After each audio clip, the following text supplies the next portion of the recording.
It's Thursday, October 17th, 2019. I'm David Knight, your host. Today, President Trump is going to be in Dallas, and that plus a gaffe from Joe Biden. Yeah, he had many of them, but there's one in particular that has set the conspiracy world on fire on Twitter. So we're going to take a look at what he had to say. Joe Biden may have blown the cover of a planned Trump assassination. We'll take a look at that. He certainly has blown his chances of getting elected as the selected as the candidate for the Democrats. But we're going to take a look at this meeting that happened yesterday between the Democrats. We're going to take a look at the poll that says that President Trump is losing even more support. This is a new poll by Gallup, but we just debunked the Fox News poll showing that they had carefully selected people that were not representative of the way the likely voters were set up. The data is not clear as to the Gallup poll. They don't mention how they selected the people.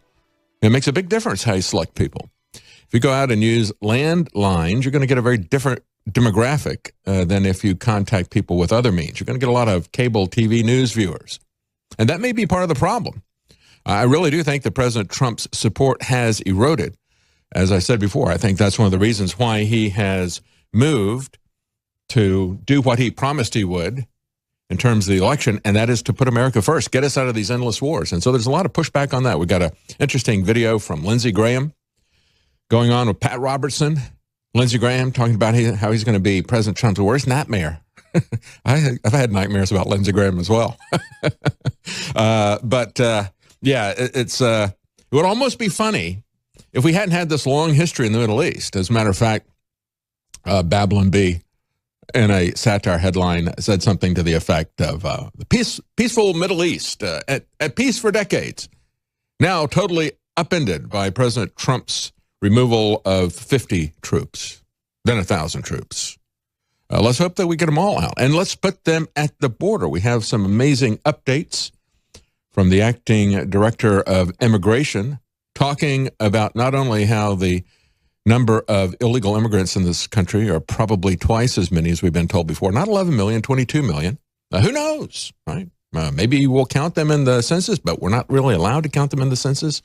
But he's also saying that President Trump doesn't really need a constitutional amendment to change the anchor baby status. This is not something that's even been ruled on by the Supreme Court. You know, we have the pretense that we go by that the Supreme Court rulings become the law of the land.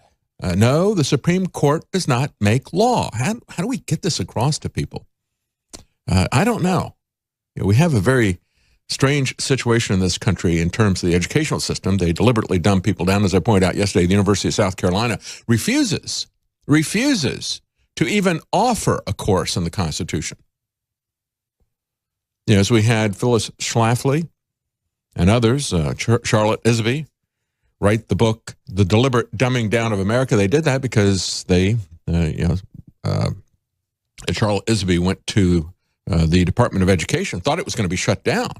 President Reagan had promised to do that. But instead, he continued it. He built it. She said at the time, 30 plus years ago, this is about the deliberate dumbing down of America. Yeah, if you don't teach classes on the Constitution, but you teach classes on tailgating, comic book collecting, it is the deliberate dumbing down of America. So how do we even explain to people the whole idea behind the 14th Amendment? We'll be right back. Stay with us.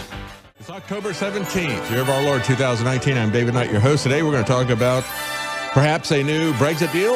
That was the beginning of the news this morning. The pound shot sky high. They thought they had a Brexit deal. Now it's looking a little bit more doubtful. We also have Joe Biden and his many gaffes. Did he just blow a planned Trump assassination today in the debate 2 nights ago? That's what has set Twitter on fire. We're also going to talk about the war on drugs and how that involves Elon Musk. And you will not believe some of the crazy stuff that's been happening with the war on drugs. And also, the millions of dollars paid to SpaceX to lecture people about the war on drugs. Yeah, that's really what's going on, folks. A lot of different news here. We're going to take a look at the economic program of the Democrats and how it looks just like Venezuela. Surprise, surprise. But there's some new developments in that as well. And, of course, we're going to talk about the efforts to remove President Trump, not by assassination, but by character assassination, which is what's going on now with both the establishment Republicans and the Democrats, and what is happening with the situation in Syria. They think somehow that their criticism of him is going to take President Trump down in the polls. I don't think that's the case, but I think the mainstream media now having a new monopoly on information with the attacks on the independent free press not being answered by President Trump. I think he's now seeing that reflected in the polls. We're going to take a look at the polls. The polls can be rigged, but we're going to take a look at the latest poll, the Gallup poll. But first, let's take a look at the Brexit deal. Again, as I pointed out this morning, we saw the pound shoot sky high. You had communications from both Boris Johnson and from Juncker, the guy who has the demeanor of a third-rate bank clerk. They were both very hopeful, and that sent the pound sky high this morning. But reality has now set in. First, Boris Johnson said, we've got a great new deal that takes back control. Now Parliament should get Brexit done on Saturday, so we can move on to other priorities and so forth.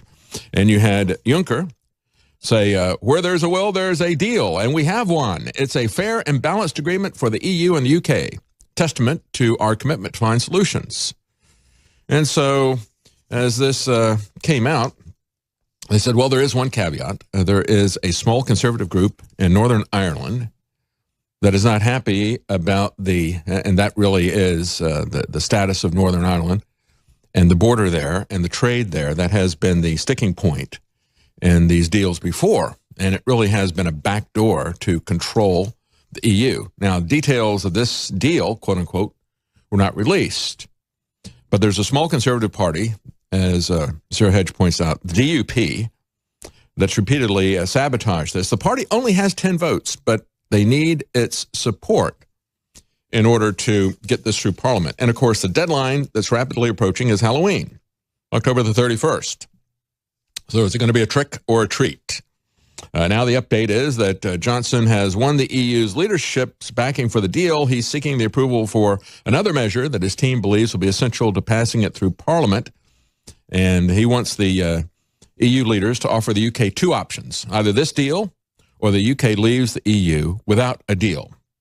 He's only required to ask for an extension on October the 19th if Parliament hasn't approved a deal. But the EU is not obligated to grant the extension.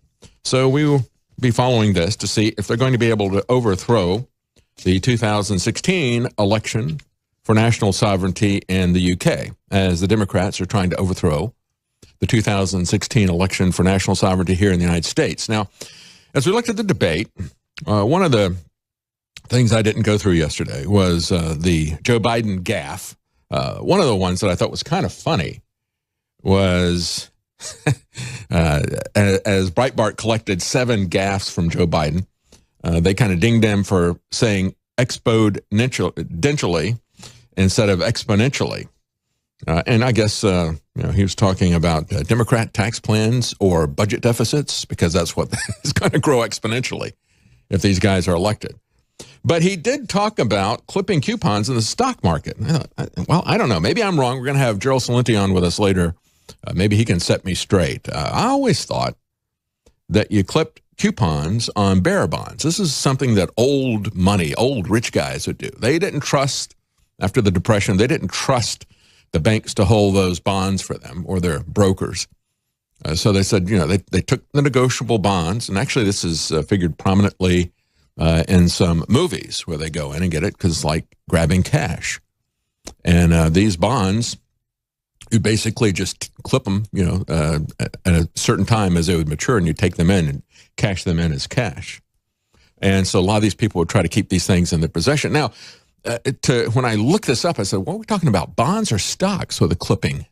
And it was bearer bonds. And the New York Times back in 2006 said by 2013, bearer bonds will go the way of the dinosaur. Now, the Democrats' own living fossil is going back and making a confused reference to this archaic, now disappeared, extinct investment interest. But he had other things to say. They're very interesting. He looked at Bernie Sanders when he referred to Vladimir Putin. Bernie Sanders interrupted him and said, "Excuse me, Vladimir Putin here?" Well, I can understand the confusion. You know, Bernie Sanders honeymooned in the Soviet Union, when it was the Soviet Union, before it collapsed from the same policies that Bernie Sanders and the Democrats want to impose on us today. So I can understand the confusion. I might make that same mistake if I was on stage with Bernie Sanders. I might call him Putin, because these people don't understand that Putin's not a Soviet, but he's Russian, and the Russians are Soviet. You know, that makes sense, doesn't it? You know, I can see the connection there. He also talked about, when he was referring to Hunter Biden, he mixed him up with Beau Biden. Beau Biden was the Attorney General of Delaware. He said, even when my son was Attorney General of the state of Delaware, we never discussed anything that would be a potential conflict. So he starts defending the whole Ukrainian thing by referring over to Beau Biden, who's passed away, who was the Attorney General of Delaware. No, Hunter, the the Fredo, the crook, the bagman for the money, the family bagman, he was not Attorney General. He literally choked on his spit or whatever during the debate. Talked about ending Roe v. Wade. He said, "Yeah, I was put in the position of ending Roe v. Wade," before correcting himself to talk about gun sales. He was vague on the issue of being vague. Number 6, part of that requires you not being vague, Biden said. And when asked to explain what he meant, he meandered on for several seconds talking about different costs of health care. So he couldn't really kind of define it. And finally, he said, in his advanced age, it gave him wisdom to be president. So those are the 7 gaffes that Breitbart picked up on. Now, some other people picked up on a different gaffe. And I'll play this for you. It's very interesting what he had to say. Video clip number 1. My son's statement speaks for itself. What I think is important is we focus on why it's so important to remove this man from office. On the 17th, look, the fact that George Washington worried on the first time. Okay, let's roll that back and play that again. And if you're watching this video, you have to ask yourself, we got to remove this man from office on the 17th. And he stops and he makes a very interesting facial expression. So let's roll this back. Today is the 17th, by the way. And President Trump is going to be in Dallas. So that got everybody saying, well, is there going to be an assassination plot against President Trump in Dallas? You know, that's where we shoot our presidents, right?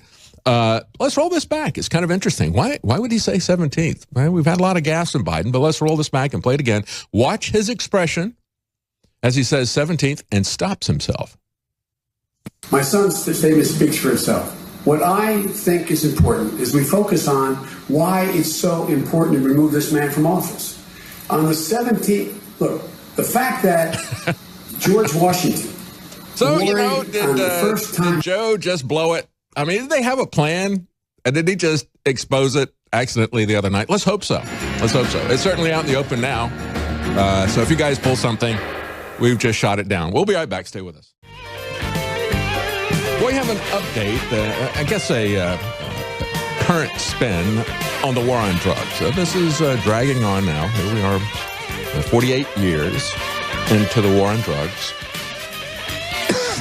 Richard Nixon declared it in 1971, 10 years after the UN completely created it for him. I mean, they had all the different schedules, the 4 schedules, all the drugs were put in there, and he just signed his name and turned in his homework in 1971 and called it his war on drugs. And it's been a war on the justice system. It's been a war creating corruption. This war has created the drug cartels that are now involved in more violence and death in Mexico alone than in Syria. Because they're not dropping bombs really that much anymore. I mean, we've got some escalation with the Turks, in spite of the fake video that you saw the other day. The violence has fallen in Syria, but they were killing just about as many people in retail violence, one-on-one, mano-a-mano, machetes, hangings, mutilations, gunshot wounds. They were killing nearly as many people in Mexico in the drug wars there as you had killed in Syria, even though you had heavy military weapons being used there. And now that has pulled back in Syria, and pieces breaking out there in spite of what the mainstream media is telling you. We're going to get into that later. You've got now the most dangerous place on earth, but we can't protect that border. We got to be concerned, according to Lindsey Graham, according to Pat Robertson, all these other people. The border that we need to be concerned about is 7,000 miles away.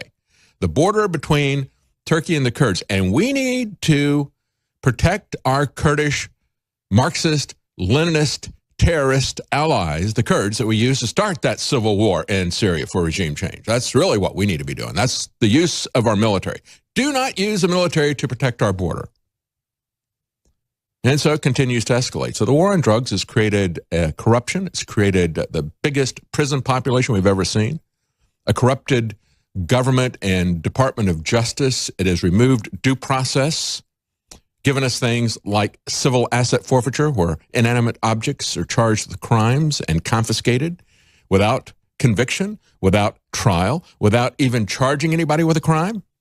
And it continues to this day. And so here's one of the latest spins on this. We had NASA paying Elon Musk, the king of crony capitalism, millions to prevent SpaceX employees from doing drugs. You know, the kind of drugs that he did when he was on with Joe Rogan, smoking a joint. Because, federally, even though states across the country have exercised their 10th Amendment rights, and even Reefer Madness Sessions, Jeff Sessions, would never do anything about it because he knew that he didn't have the authority. He knew that the war on drugs is an agenda without any constitutional authority, and he didn't want to expose that by challenging the various referenda across the country that legalized first medical use, then recreational use. Medical use is now legalized in about 2/3 of the states. And yet the federal government is still saying it's illegal. It's still federally illegal. And if you're a federal contractor, you better not have any employees who are smoking joints. You know, like Elon Musk did, head of SpaceX. So they paid Elon Musk $5 million to educate his employees to not do what he did live on the air. Because, even though it's legal in California, it's illegal for the federal government. And the federal government doesn't use contractors like SpaceX when their employees, or maybe their CEOs, use marijuana. Except that we have multiple levels of justice in this country, don't we? It's not to our advantage to come after Hillary Clinton for violating national security, committing multiple felonies at the highest level of national security, above top secret, and yet we will go after a sailor who takes a picture of his bunk and we'll put him in jail for a year. And so we'll talk about the difference between what happens to people and the war on drugs. I mean, just the latest example of this. Politico is saying that it is taxpayers that are paying for this. We have Pete Gerritsen, a recently retired Air Force lieutenant colonel, a space strategist, commented on the situation and said, as a taxpayer, why would I pay to educate Elon Musk's employees that don't use marijuana or anything else that is federally prohibited, even though the federal government doesn't have the authority to prohibit any of those drugs? Don't use that. He says, if I was Boeing, I would have also said, why am I being punished and not given the same compensation to lecture my employees to not do what I do, right? So these are strict guidelines for federal contractors that ban certain drugs like pot.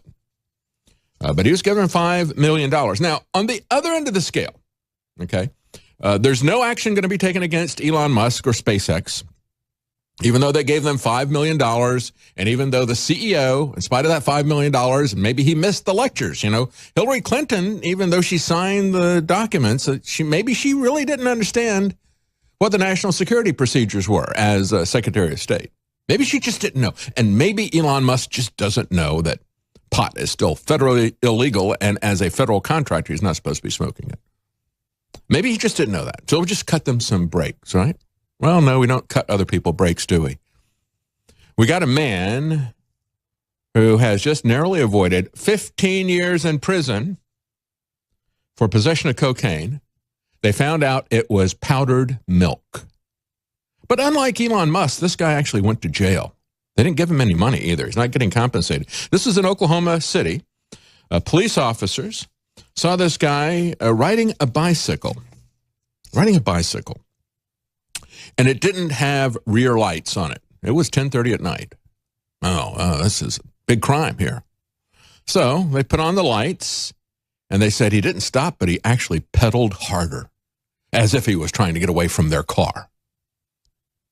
So they pulled him over, and they inspect his backpack, and they find a little baggie with some white powder in it.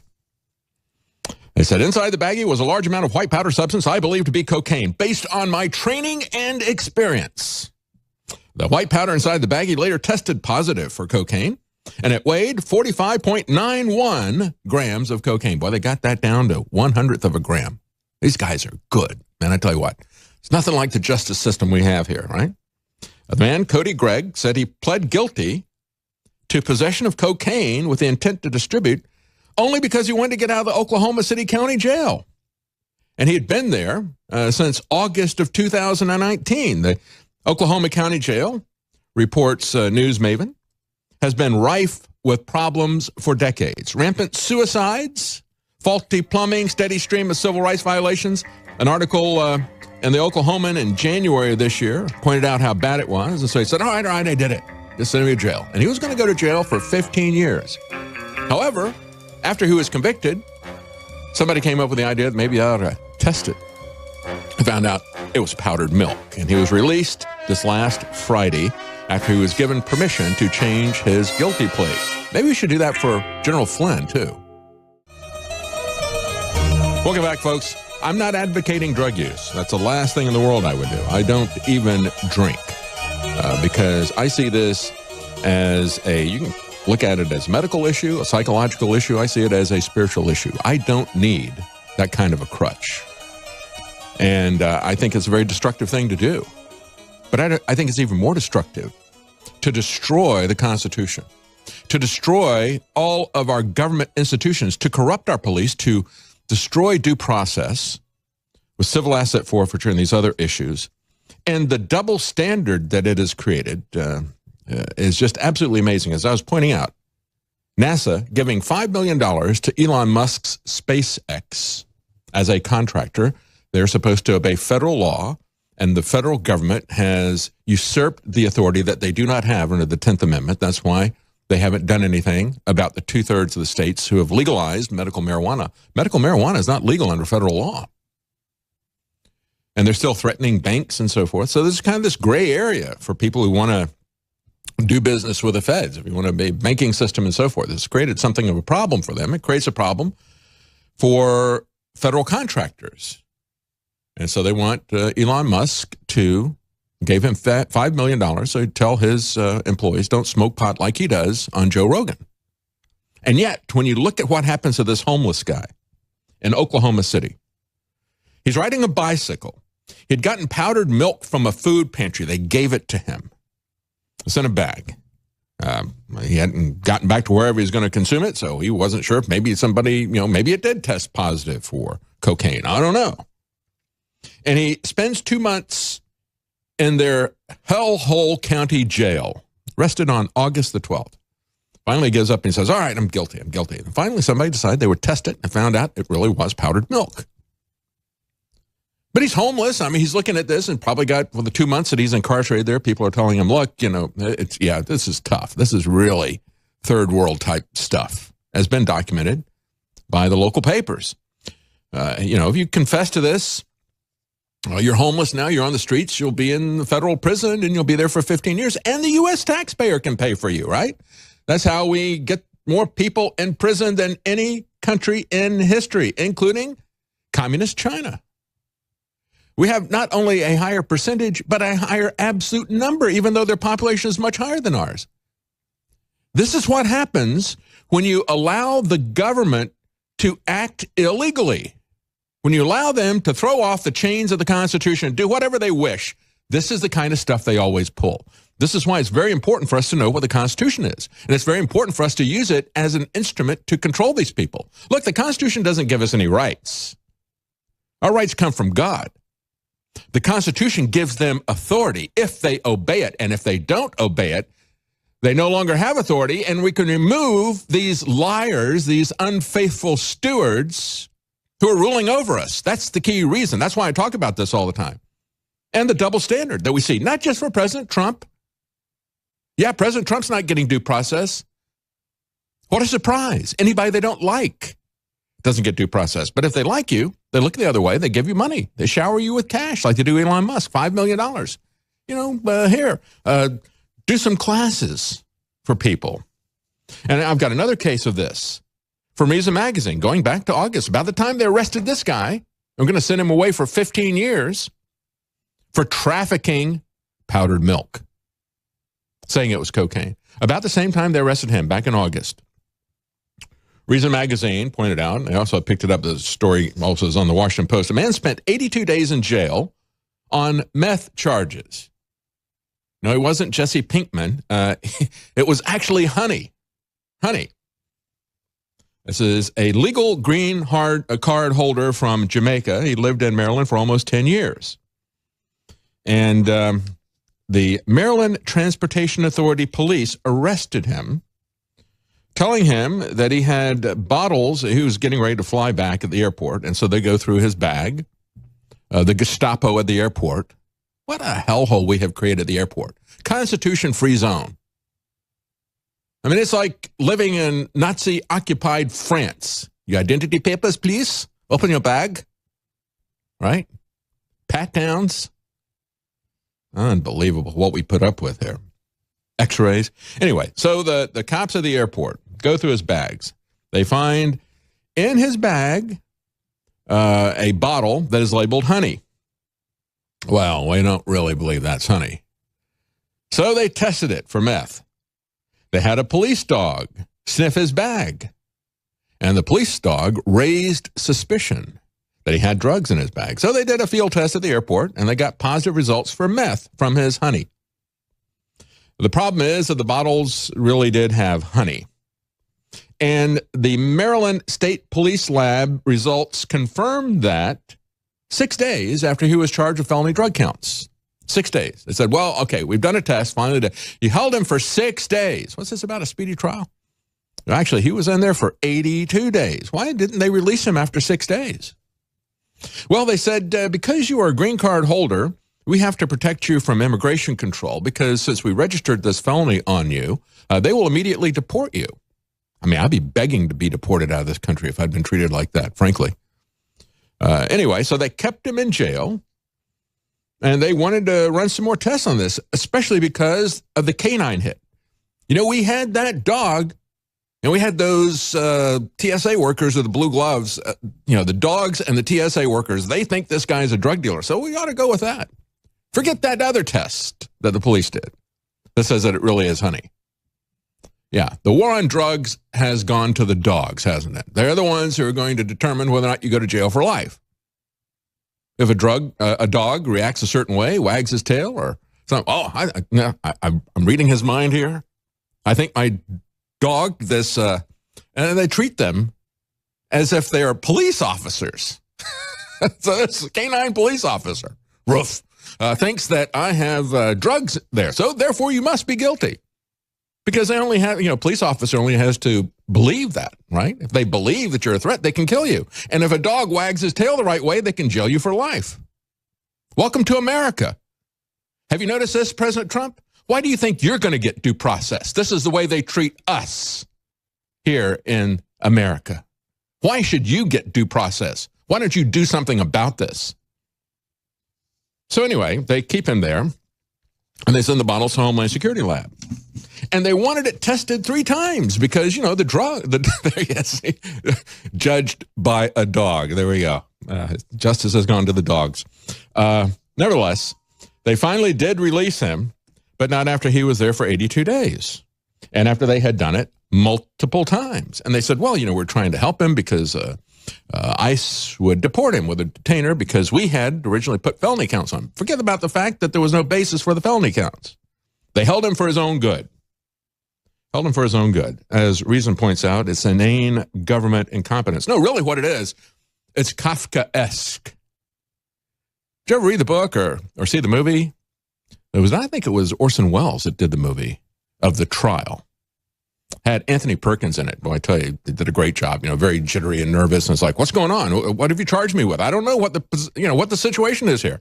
Can I get an answer? Nobody would tell him what he was charged with. It's kind of like what President Trump is going through with the impeachment process. But that's what the little folks out here go through President Trump all the time. We go through that as part of the war on drugs. We go through that as part of CPS protecting our children, taking them without any due process. We can't even find out what we're charged for. Why'd they take my kids? I don't know. You're guilty. Go prove you're innocent. All right, what are you charging me with that? I'm not going to tell you. I mean, it is Kafkaesque. And so this, I would suggest, somebody do a Kafkaesque update. Instead of the trial, we can call it the drug test. Kafka. Welcome to the 21st century. It's called the war on drugs. He has 6 children. He had 2 jobs. He lost both of those. He said, it broke me right down. His children kept asking him, when are you coming home? Yeah. Life in America. Welcome to post-constitutional America. We'll be right back. Stay with us. Welcome back, folks. We have a big sale going on here at InfoWars. InfoWarsStore.com. 40 to 70% off dozens of products. And, of course, they also have free shipping, store-wide, double Patriot points. Things like Brain Force, 50% off. Survival Shield X2 Nascent Iodine, 50% off. We've got 70% off Survival Shield X3 Nascent Iodine. Take a look at some of the products that we have there. Gut Fusion, Vaso Beet, one of our newest products. It is concentrated beet juice. This stuff is very thick. I mean, it's like almost coagulated blood. I'm not trying to turn you off, but I mean, it's pretty amazing to see how concentrated it is. And it is a vasodilator. Now, some people have used it for working out, but hey, if you've got some circulatory issues like I do, I want something that is a vasodilator that I can take on a regular basis so I don't have to get into an emergency situation and take something dangerous like nitroglycerin. That's a vasodilator. So I looked at that and said, well, if this is a vasodilator, let me take that as a small amount. I did the same thing with the krill oil. I looked up WebMD and said, well, krill oil, it is a anticoagulant. It helps to keep the platelets. It's antiplatelet, which is kind of like what Brilinta is. I was prescribed that after my heart attack, and that's a very expensive, very concentrated form of that. If I can get something that is natural, that I don't have to worry about the consequences of this, because the way these pharmaceutical drugs always come out, they're approved by the FDA, and then you use them for years, like warfarin. My father was on warfarin. It was an anticoagulant. Now everybody says, oh, that's like the worst drug for side effects. I know. It made him bleed all the time. He was always getting bruises on his arms everywhere. You just barely touch him, and he would bleed.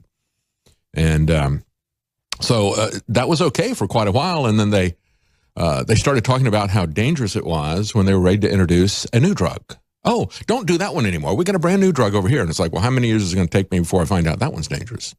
So when I can find something that is natural, that does the same type of stuff, if I can find a natural vasodilator, if I can find an anticoagulant, an antiplatelet that is natural, I'm going to get the krill oil. I'm going to get the Vaso Beet. You ought to take a look at this as well. It's not to say that it's the final thing, but I mean, they're pretty serious about krill oil. They even say on WebMD, if you're going to have an operation or something, you stop taking it a couple of weeks before you have the operation. Same thing they would tell you about some of the anticoagulants, antiplatelets, and so forth. This stuff is real. I mean, if you're going to have an operation or something, you tell the doctors if you're taking some natural supplements, because they do have the same kinds of effects. But you can get these things. They're safe, natural, effective. I don't have to worry about overdosing on fish oil. I do have to worry about overdosing on the pharmaceutical drugs, however. I don't have to worry about overdosing on beets. But they do have a very pronounced effect, just like we have with bodies, anti-inflammatory issues. But it's curcumin, from turmeric and so forth, and other natural ingredients that help to fight inflammation. So these things have very real documented effects. And if it's something that's going to impact other medication, or if it's going to impact something that you're going to do in terms of an operation, you need to let the doctors know that you're taking this stuff, because it has very pronounced effects. But it's safe, effective, because it's natural. It's not as concentrated as this other stuff. Doesn't have the other aspects that you're going to find in pharmaceutical drugs. And it's quite a bit cheaper, especially now. 40 to 70% off dozens of products. Free shipping store-wide. Double Patriot points. InfoWarsStore.com. All right, let's talk a little little bit about immigration. We have the acting director of U.S. Citizenship and Immigration Services, Ken Cuccinelli. And he's made a couple of interesting statements in the last day about immigration in an interview. First of all, he said, we've been told the number that we typically have about illegal immigrants, and they haven't really been updating this for quite some time, is 11 million to 13 million. Sometimes they'll say 14 million. He says, I think it's more likely that it's 22 million. That's a new study that's been done by the Massachusetts Institute of Technology. So now he's saying, well, no, 22 million. How do you even know? I mean, nobody's counting these people, right? By definition, if they get in, they don't know about it. But, well, no, not necessarily. I mean, we catch them and then we release them, right? Because the judges say so. We're not allowed to protect our border. So if somebody comes over, they stop them, they hold them. The Democrats scream, bloody murder, concentration camp, let them go. And it's like, well, we're trying to find out if these kids belong to these people or have any relation to them, or if they're being trafficked. No, let them go. You're separating kids from the family. They don't care if that happens with CPS, right? Fine. Take the kids, do the due process later if you even get around to it. You only got to keep the kids for 15 months, and then you can keep them forever. And you can put them into your pedophile networks, which unfortunately is happening on a regular basis. Billions of dollars incentivized by the federal government to take American children from their parents, and not a tear shed, not a word spoken by the Democrats, who scream child separation, child separation, child separation when it happens to foreign citizens. This is why I tell you, they don't give a damn about Americans, but they only care for foreigners. They want to give them superior benefits when it comes to education, when it comes to health care benefits, the same or better than Americans. And they don't care what they do to American families. They only care what they do to foreign citizens. And as the individual who started Stop CPS Legally Kidnapping Kids said, and he's African-American, he pointed out that most of the families that this is happening to are poor and they're black. But the Democrats don't care because they're Americans. We don't care about Americans. They're not on our list. So anyway, 22 million is now the new number. Let's pull it out of the hat, right? And Cuccinelli also said that President Trump could end birthright citizenship. It doesn't require a constitutional amendment. Again, he is the acting director of immigration. He said, and they point out in the Breitbart article, the Supreme Court has never explicitly ruled that U.S.-born children of illegal aliens must be granted automatic American citizenship. And a number of legal scholars dispute the idea of anchor babies, as President Trump put it. Remember, he had the press conference. He's talked about this quite a bit just before elections. He talked about it quite a bit just before the 2016 election. And then he brought it up, and then he was silent about it after he got elected. And then just before the 2018 election, about a month or so out, he started talking about it. Well, maybe he's actually going to do something about this. President Trump looks at these polls. He looks at the monopoly of the media. And we're going to talk about that here in just a minute. The monopoly of the media, the cyber tyrants that he's not doing anything about. Oh, yeah, they own big corporations, so they should rule us, right?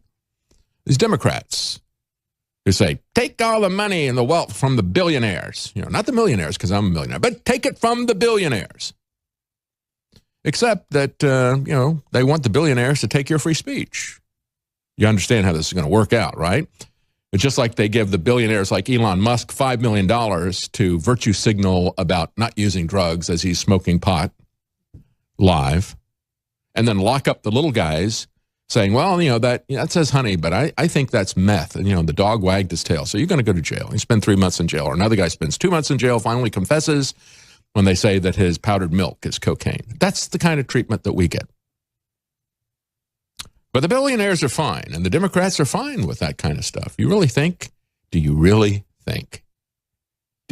think for 1 minute that they're going to tax the billionaires and not you to pay for health care? Come on. Are you really that naive and stupid? Democrats, I guess, are, because you see Elizabeth Warren going up in the polls.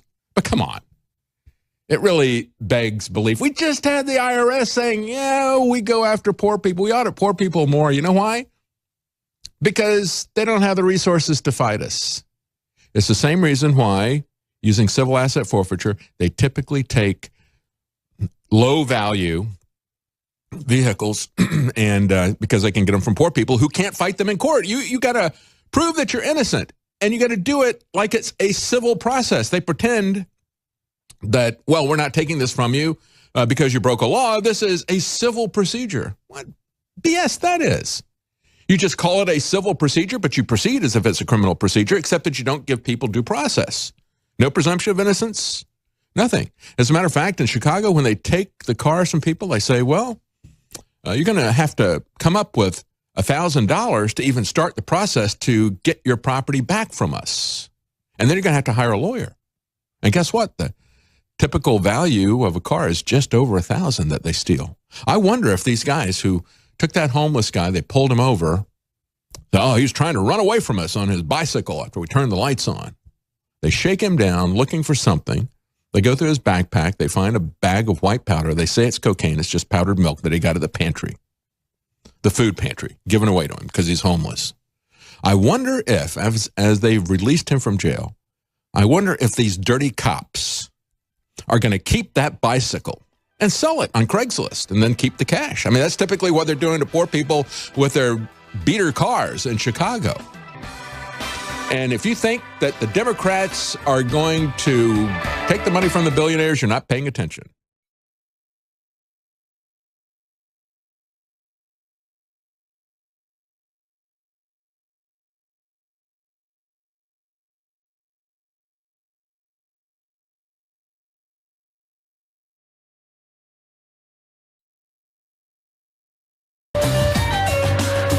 Welcome back. Yeah, two of the issues that really were key to President Trump getting elected was ending the endless foreign wars, which he's now doing. And then the other one was, of course, and that was the number one issue, was to protect our border. And so when I see the acting director of immigration, Ken Cuccinelli, putting out the idea of anchor babies early, because President Trump has put that out there twice just before the election, but this is early enough that maybe they're going to do something about it. President Trump really needs to do something and step up on the immigration issue and step up on the border issue, our border, not the Syrian-Kurd border that Lindsey Graham and Pat Robertson and the Democrats are worried about. No, he needs to protect our border here. And in an interview, Cuccinelli was pointing out the Supreme Court's never ruled on this whole fantasy of anchor babies. And it is a fantasy. You got people who say, well, we'll just treat it that way. And that's the way things happen. There's no legislation, not even a court ruling that pretends that it's amending the Constitution or anything. It's just a bureaucratic interpretation of the Constitution that is now ruling us. Kind of like the war on drugs, right? And so the actual language in the 14th Amendment, and understand the context of the 14th Amendment, is important as well. 13th and 14th Amendment, what they're doing is they're talking about slavery. And the 14th Amendment made it clear that the newly freed slaves were going to be treated as full American citizens because they had been born in America to parents who were subject to the jurisdiction of the United States. And they explicitly excluded people who were here legally, people like foreign ambassadors and so forth, who are citizens of other countries, who are not living under the jurisdiction of the United States, not subject to the U.S. jurisdiction. In other words, you talk about somebody being subject to the U.S. jurisdiction, you're talking about citizens, right? And what we're talking about here, we talk about illegal aliens. To unpack it, you're talking about foreign citizens who are criminally trespassing. They're not here by permission, like a foreign ambassador would be. And they made it very clear, if you're a foreign ambassador, you're not subject to the jurisdiction of the United States. You're a foreign citizen here. You're here, but you're a foreign citizen. And your kids are not going to become American citizens because they're born here. The same thing is especially true of somebody who comes here criminally trespassing. They are not subject to the jurisdiction. The anchor baby is a big issue. We're talking about 22 million people is the latest estimate from MIT. There are at least 4.5 million anchor babies in the U.S., exceeding the annual roughly 4 million American babies born every year. More anchor babies than American babies. And it costs American taxpayers about $2.4 billion every year to subsidize hospital costs. And as I've pointed out many times, you've got very wealthy Chinese communists coming here as part of a birth tourism thing. Russians, too. Pay attention, CNN and Democrats. Russians are coming here and having babies, paying for, they're wealthy enough, they can pay to come here, have babies. And then those babies are treated as American citizens, and then they can use that as a chain. They can take those anchor babies and then use that as a chain to come in and become American citizens themselves.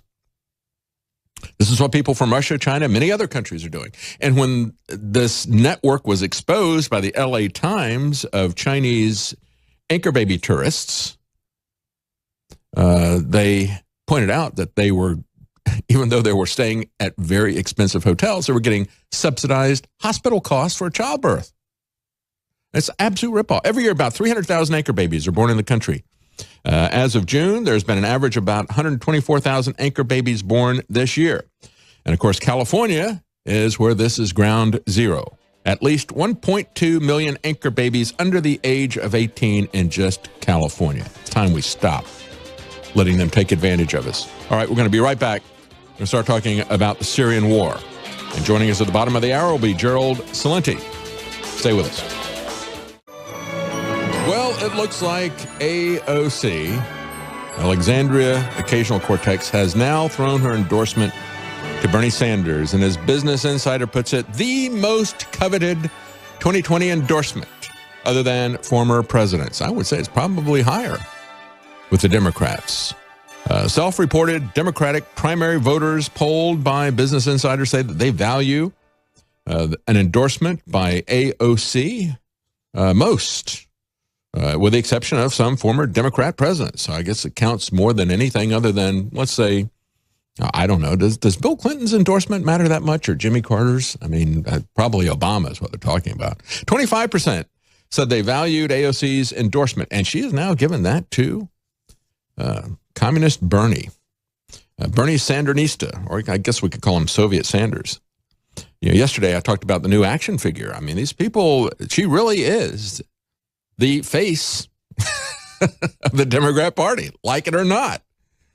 And I thought it was really funny. I tweeted it out yesterday morning before the program, this new action figure toy that was going out. And I said, key selling point is it doesn't talk. Hurry, there's limited time offer. The world is going to end in 11 years. And I got a lot of really funny comments back on that. Again, you can follow me on Twitter, Libertarian. A lot of people were asking, is the doll going to be free? Well, no, it's not going to be free. It should be, right? In the spirit of the Democrats, it should be free. There you go. They've even got a commercial for it. It's Kickstarter. No, it should be free. As a matter of fact, they should pay you universal doll support or whatever. One individual, Jonathan from Miami, said, my dog needs a chew toy. But I'm afraid that the propaganda, mouthful of propaganda, might be bad for his digestive system. Other people said maybe there's a bobblehead version. Who's going to be the first person arrested in Britain for a racist, sexist hate crime by doing something to the action figure and putting it up on YouTube? Yeah, that's not even a joke. I mean, they absolutely will do that. Absolutely will do that. As a matter of fact, they are putting out in Britain, they are talking about punishing people. British police chief warns that if you misgender people, that is a form of abuse. So, I mean, you can go to jail just for misgendering somebody. That's not misgendering. I guess if it's a man and wants to be a transgender, you would misgender him. But if you misgender, if they want to be considered, regardless of what the biological reality is, they want to be considered, the opposite sex. And yes, there are just two sexes. So, if they want to be the other one, and you misgender them, you're going to be in trouble with the British chief of police. So, yeah, if you do something to a AOC doll, you better watch out. Other people said this has voodoo potential. Do we have pins and needles included in the AOC doll? Does it cry? Has it been made from 100% recyclable materials? Is it biodegradable? Other people say, no, it's probably made in plastic, made of plastic in a Chinese sweatshop, wrapped in one-time use packaging. So, yeah, a lot of funny comments about that. But actually, AOC is not that funny, and it's not really that funny that she's so popular in the Democrat Party. That's a sad state of affairs that we're in right now. The Democrat debate ratings fall to the lowest level of 2019, reports CNS News. Tuesday night's 3-hour, 12-candidate debate fell to the lowest level of any of this year's 4 Democrat debates. It got 8 million, falling even below the previous CNN debate. And of course, the CNN debates are way below the debates that are being held by NBC or ABC. The first debate was held by NBC. And, it's the first debate. It got 16 million. Then CNN, and it dropped from 16.6 million to 9.7 million when it was on CNN. Then it went to ABC, and it went up, because nobody watches CNN anymore. It went up from 9.7 to 14 million, and then it went back to CNN, and it went back down to 8.3 million. So it's, again, part of that is CNN's failing viewership, but it also shows something of a lack of interest in the Democrats. But, you can still get your doll. You still get that Social Justice League doll. They're going to have Bernie Sanders dolls and Obama dolls and everything. You got the whole Social Justice League of America, or we could call it South America, I guess, because we're looking at Venezuela now copying the key element of the Democrat plan for the economy, that is raising the minimum wage. Venezuela's Maduro has now hiked minimum wage again, this time by 275%. Now, of course, they're not just copying the Democrats for a change. They've actually done this before, and it hasn't worked, and it will never work. And neither will the policies of the socialist Democrats work. They'll all fail. As a matter of fact, when you're jumping minimum wage, 275% of the clip, guess what that does? It creates hyperinflation, and that's what they've got in Venezuela. Oh, look, I'm going to pay you with more simoleons here. You want some more paper money? You want some more monopoly money? I'll give you some more monopoly money. Aren't you feeling rich now? Come on, my kids got over that. My kids got over that before they were 5 years old. When they were really little, we'd play a game with them, and I'd say, you want this $5 bill, or would you want these 3 ones? I'll take 3 ones. Well, that's the Democrat bargain. They don't have any idea. Clueless, totally clueless about economics, about inflation, about how the real world works. As clueless as a toddler. You want this $10, or you want one $10 bill, or you want 6 ones? I'll take the 6 ones every day. And that's what the Democrat voters are signing up for as well. So what's happening? Well, in addition, in Venezuela, they're going to give workers a food bonus as well. I don't know. I mean, this guy can't pony up for free college. What's the matter with him? Isn't he paying attention to the Democrat debates?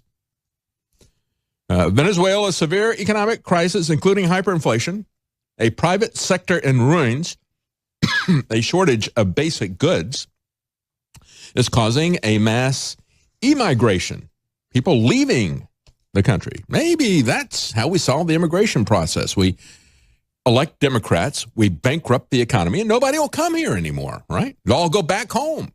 Hey, it's even worse here than it is in South America. We elected these Democrats. And this isn't anything new. If we go back 4 years ago, at the Democrat debates, I went back in the Wayback Machine. I found a debate between that had Bernie Sanders at the time, Maryland Governor Martin O'Malley. They were both for a $15 an hour minimum wage. Hillary Clinton, on the other hand, could only muster up $12. I don't know, $12. And if we were to go to 15, said Hillary, there's no international comparisons. That's why I supported $12 national federal minimum wage. She would only go to 12. But Bernie wanted to do 15, and Bernie still wants to do 15. And so I got to ask Bernie, what's the matter with you, Bernie? Didn't you realize that there's a cost of living increase? I mean, you're not going to promise your minions any more than you promised them 4 years ago. You promised them $15 an hour 4 years ago, and now you haven't raised that up yet. Come on, get with the program here. I mean, we're talking socialism here. It doesn't matter anyway. You can promise them anything. It's going to be totally worthless if you actually deliver on the promise. You'll just create inflation and other things. As a matter of fact, they're at it again. All the Democrat candidates pretty much want to increase minimum wage, except some of them start to shift to this universal basic income dodge. Let's play a little bit of Cory Booker here, talking about his economic program, because, let's give Cory some time. He's not going to be end the debates too much longer. So let's give him a little bit of airtime. Video clip number 15. First of all, the one point I wanted to make about the UBI conversation, and I hope that my friend Andrew Yang will come out for this, doing more for workers than UBI would actually be just raising the minimum wage to $15 an hour. It would put more money in people's pockets than giving them $1,000 a month. We have to start putting the dignity back in work. And number one, you start having trade deals, not like this thing that the president is trying to push through Congress right now that gives pharmaceutical companies and other corporations benefits and doesn't put workers at the center of every trade deal. We must make sure we are not giving corporate tax incentives for people to move more about jobs. That. More about universal basic income when we come back. We're going to have Gerald Celente joining us at the bottom of the hour. We'll be right back. That's right. Step up and get your squib cakes from the Democrats. They're going to give them to you. And a $15 an hour minimum wage and a chicken in every pot. Yeah, it's not too hard to get chicken in pots anymore because we have a higher standard of living in America than we did when that campaign promise was very popular. That was really a luxury to have a chicken every day. Now we don't even think twice about it, except for the Democrats. They don't like to go to Chick-fil-A because they give money to the Salvation Army, and the Salvation Army believes in marriage. Not Supreme Court marriage, but marriage.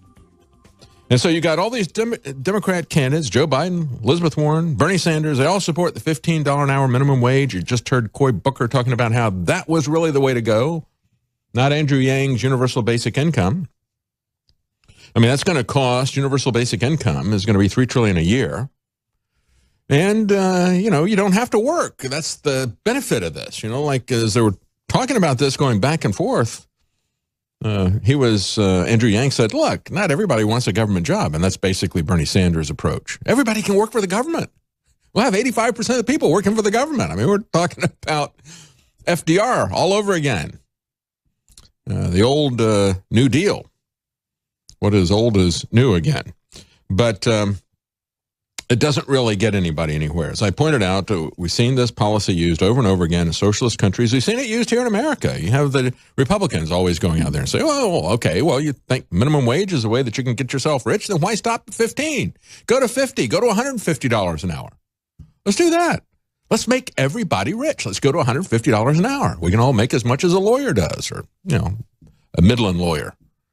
$150 an hour for everybody. Yes. We're now rich. Why don't they do that? Well, because they figure that you'll catch on to that scheme if they go that way. But I have, on the flip side, I got to ask, why do the Republicans fight to keep minimum wage? Right?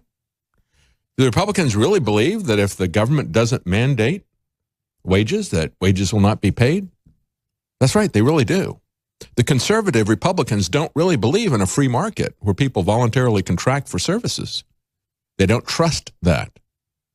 And they engage in the same kind of demagoguery. Well, how does this really work out? Target, big Democrat supporter, and they're virtue signaling. They said they're going to move everybody to $15 an hour by the end of 2020. Said that 2 years ago. And they've already started doing this. In some stores, workers say that the wage increases that they've seen so far are not helping. Why? Because the hours that they are being given have been cut. And it makes it difficult for them to keep their health insurance. In some cases, they can't pay their bills. CNN Business. This is CNN Business talking about this, folks. CNN Business interviewed 23 current and former Target employees in recent months, including department managers, who say that hours have been scaled back after Target increased starting wages. They say the cuts, which come as Target's business is in the strongest position it's been in more than a decade, have hurt them financially. One person said, I got the dollar raise, but now I'm getting $200 less in my paycheck. Whoa. And if everybody gets the dollar raise and the price of goods and services go up, guess what? That dollar is worthless, and eventually becomes worthless. Just as the Federal Reserve has taken away over 99% of the purchasing value of our currency in the first 100 years of its existence. I have no idea how I'm going to pay rent or buy food. See, welcome to Venezuela.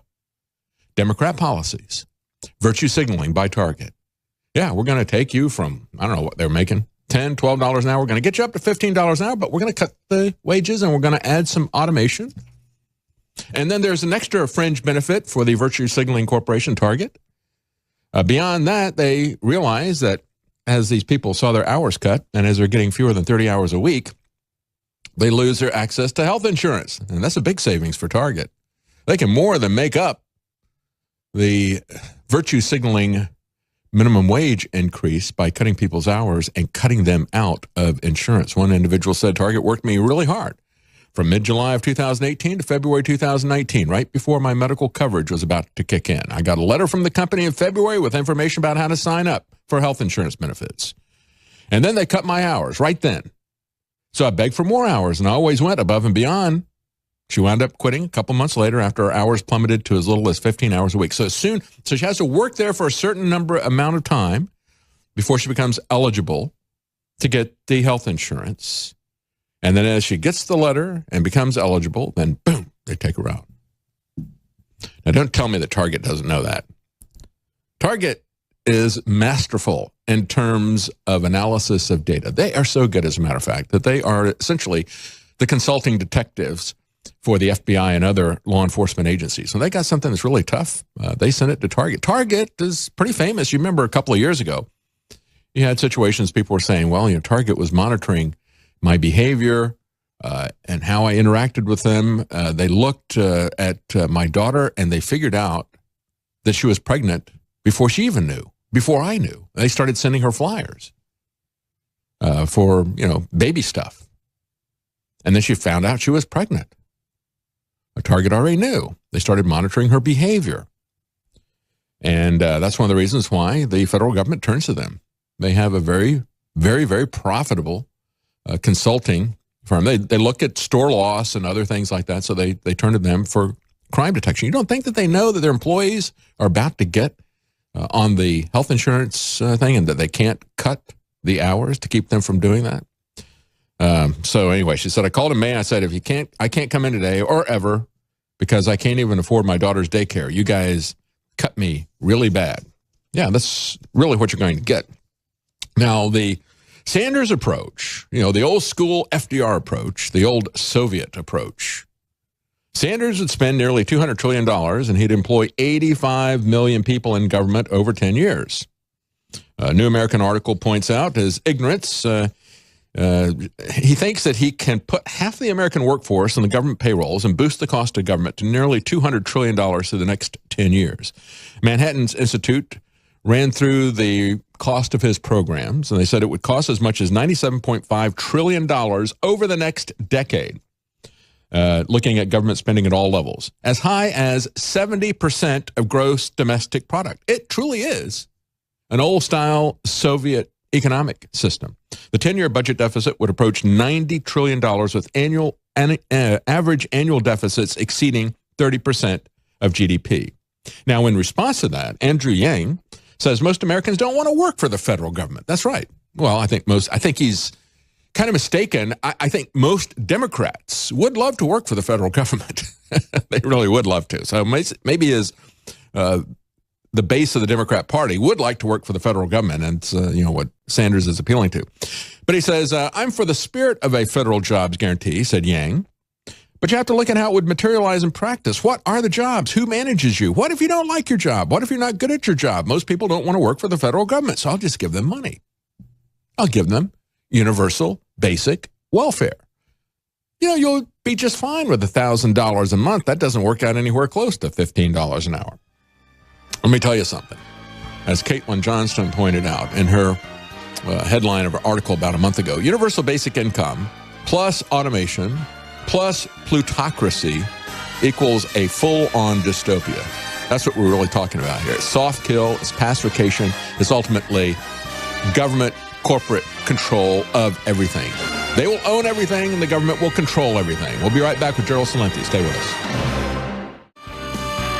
Joining us now is Gerald Celente. Always glad to have Gerald Celente on, especially because he is an ally in the cause for peace and because he always is ahead of the economic trends. So we're going to talk to him about both of those today, about the economy and about war and peace. Before we do, real quickly, I just want to remind you of the sales we have at InfoWarsStore.com. 40 to 70% off dozens of products, free shipping, Patriot points. We have 40, 50, 70% off many items. Survival Shield, X3 nascent iodine, 70% off. We have Brain Force Plus, 50% off. Our new product, VasoBeat, 50% off. Take a look at the products that we have at InfoWarsStore.com, folks. We really do need your support at this time. You've been very good about supporting us. We've got some excellent products, many new products, and incredible prices right now at InfoWarsStore.com. 40 to 70% off dozens of products, free shipping, and double Patriot points. All right, joining us now is Gerald Celente. Again, you can find his information at trendsresearch.com, trendsresearch.com. You can see a sample of his publication, Trends Journal. You can subscribe to that, and I would suggest that you do. It's got excellent information. Gerald is always on top of things, and of course, you can also find him on Twitter at Gerald Celente. Joining us now is Gerald Celente. Thank you, Gerald, for joining us. Oh, thanks for having me on, David. Let's talk a little bit about what's going on in Syria first, and we'll get into the economy later.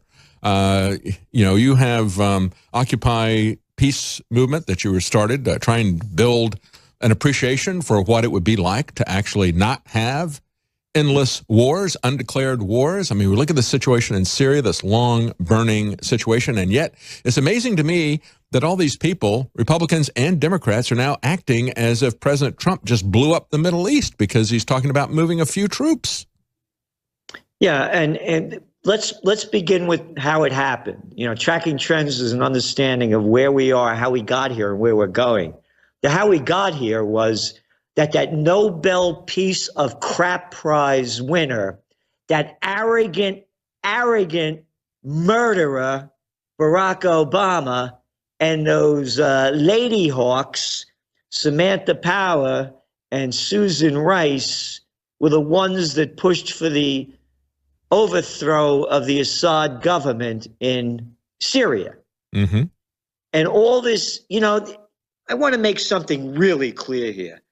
What's different from Obama, Bush, Clinton, any of them saying, I want that guy out of there. Yeah. I don't like that guy Assad. I don't like that guy Hussein. I want that guy Gaddafi out of there. I don't care who you kill. I don't care what you destroy. I want him out of there. I don't like him. What makes them any different than the murderers that go into El Paso, that go into Dayton, Parkland, or anywhere else? I don't like those people. Kill them. I want them out of here. What makes them any different? Yeah, no difference. And we've seen, as you point out, we've seen this. We saw in the Clinton administration, Madeleine Albright was asked, was it worth it to kill 500,000 kids with your economic sanctions? Yes, it was worth it. And then we saw the Bushes. Oh, we got to get Saddam Hussein. We're going to kill him. Hillary Clinton wants to get Gaddafi out of there. So now, as we were told, Wesley Clark said in 2007, he said, yeah, right after September 11th, they said, yeah, we got a whole list of countries we're going to go down. Yep. And so this has been a long-term plan. It is Republican, and it is Democrat, and it is the establishment, and it's the same people who are now all joining together to attack President Trump. You got Republicans saying, well, I can't support President Trump now because why? Well, because he doesn't want to spend American blood and treasure in a useless war. And these people will not defend our own borders. Absolutely amazing. So the point being, to where I wanted to make that point, but the other point is all this crap about, we're going to melt ISIS over there. We're going to get ISIS. The ISIS thing got invented by Obama back in 2014. We got to save them Yazidis over there. Remember that one in Iraq? Oh, yeah. Nobody heard of an ISIS before. Mm-hmm. So now the BS is there that, we're stopping ISIS. So if we stop ISIS there, they won't come over here. And that's the big lie. All the Kurdish military, they're nothing more than mercenaries paid for by the United States to overthrow Assad. They've been fighting in Syria for how long, trying to claim different territory. It's an internal issue. That's right. It had nothing to do with this BS that they're shoving down everybody's throat, and people are spewing it out. We got to get ISIS. We got to get ISIS. It's a damn lie. Well, you and I both know that they've been giving weapons and money to ISIS. I mean, look, ISIS was Al-Qaeda. Al-Qaeda was the Mujahideen. You had John McCain bringing people, the Mujahideen, around in the 1980s, saying to these Republican women meetings and saying, "Adopt a Muj." I mean, this is a long continuing thing. We've had al-Nusra, we got the Kurds. All of these people are either Islamic jihadis, or in the case of the Kurds, they are a large ethnic minority in both Syria and in Turkey, and they are Marxist-Leninist, and the U.S. CIA goes in there and says, we could use these guys to create regime change by creating a civil war. So they arm ISIS, they arm the Kurds to create a civil war. That's exactly it. And also, they started that civil war there after they destroyed Libya. Yes. And then they took the same murderers that they hired over there and brought them into Syria. Yeah, exactly. So, right. Again, now going back to this disgusting political system we have, where you hear all these morons, imbeciles, even that left winger out there, Elizabeth, my seventh grade English teacher, Warren, telling about how we got to get, we have to stay there in Syria. All these phony liberal BSers. How about we're there illegally? Can anybody say that? That we're in a foreign country illegally? Could you get that in your head? And no one is saying that among those slimy Democrats or Repulsivekins. That's right. We have no legitimacy to be there. And we have no plans to ever leave. And my favorite moment of the debate on Tuesday night was when Tulsi Gabbard looked at Pete Buttigieg and said, so let's make it clear. You have absolutely no intention of ever leaving that area, right? That's exactly, put a fine point on it. That's exactly right. Yeah. And again, you look at October 7th, it was the wonderful anniversary of the invasion of Afghanistan. We got to get that guy, that bin Laden's been hiding there. So we're gonna destroy the joint. Yeah.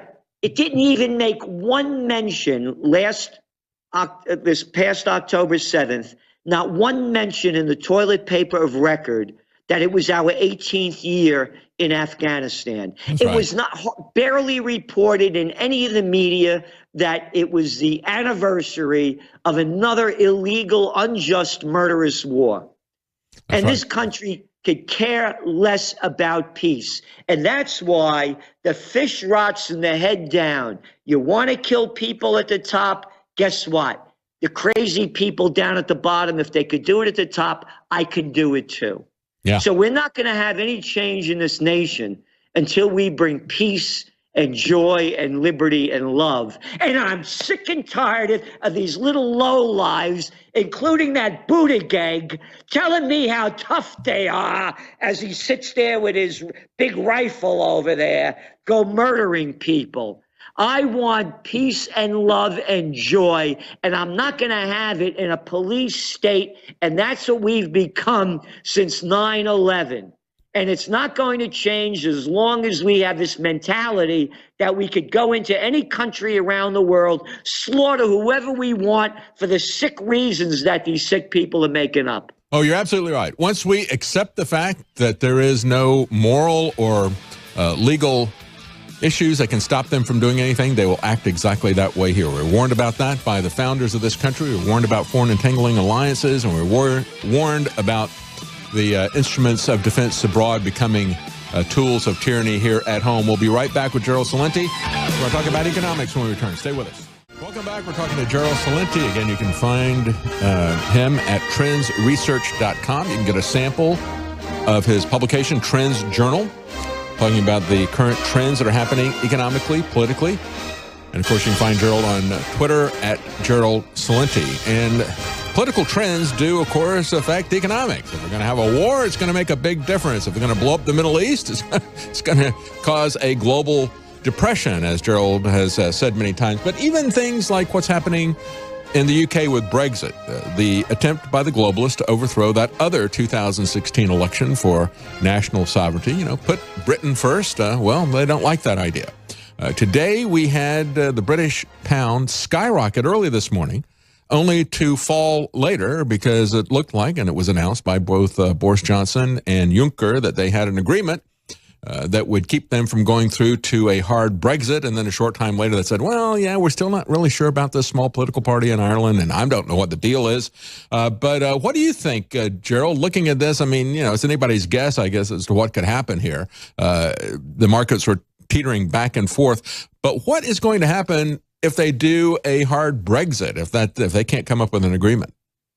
Nothing. Go on with things the way they are. It's all a lot of baloney that we have to be globalists and everybody has to abide by one set of rules. Mm-hmm. And so, and you made the point also, the people voted to leave. Yeah. And why not just do what they want to do? And it's the same thing like they sold the people out in Greece back then when they didn't want the deal from the International Mafia Monetary Fund to those austerity measures, which means robbing you of your money to pay the banksters. The people voted overwhelmingly against it. And they say, screw you. You don't count. All you are slaves in the multinational plantation of Slavelandia. You do what we tell you to do. That's right. So no, the people in the UK want to have their own lives. That's and right. They keep trying to push down this globalist crap down our throats that we have to be all part of the multinational system.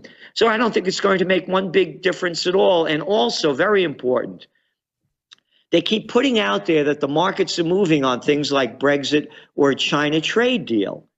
They're not moving on that at all. Even the IMF came out and said that at the worst levels of the sanctions against China that the United States would put on them and back and forth, it accounts, but they blow it up for 0.8% of the global GDP. 0.8%. So it adds up to nothing. Yeah, and every day the prostitutes keep putting this stuff out. Trade deal, Brexit. Trade deal, Brexit. Market. The markets are not reacting to that. India. They have nothing to do with a trade deal. How come their auto sales just went down 41% last month? Yes. It's a global slowdown, and they're all now starting to admit it. And even the new director of the IMF is admitting that this cheap money scheme isn't working anymore, and really never worked at all before. All it did was pump up the equity markets and make the filthy, disgusting rich who give very little back to society more billions, like the Bezoses and the Buffetts and the Gates, who do really very little but brag that they do a lot.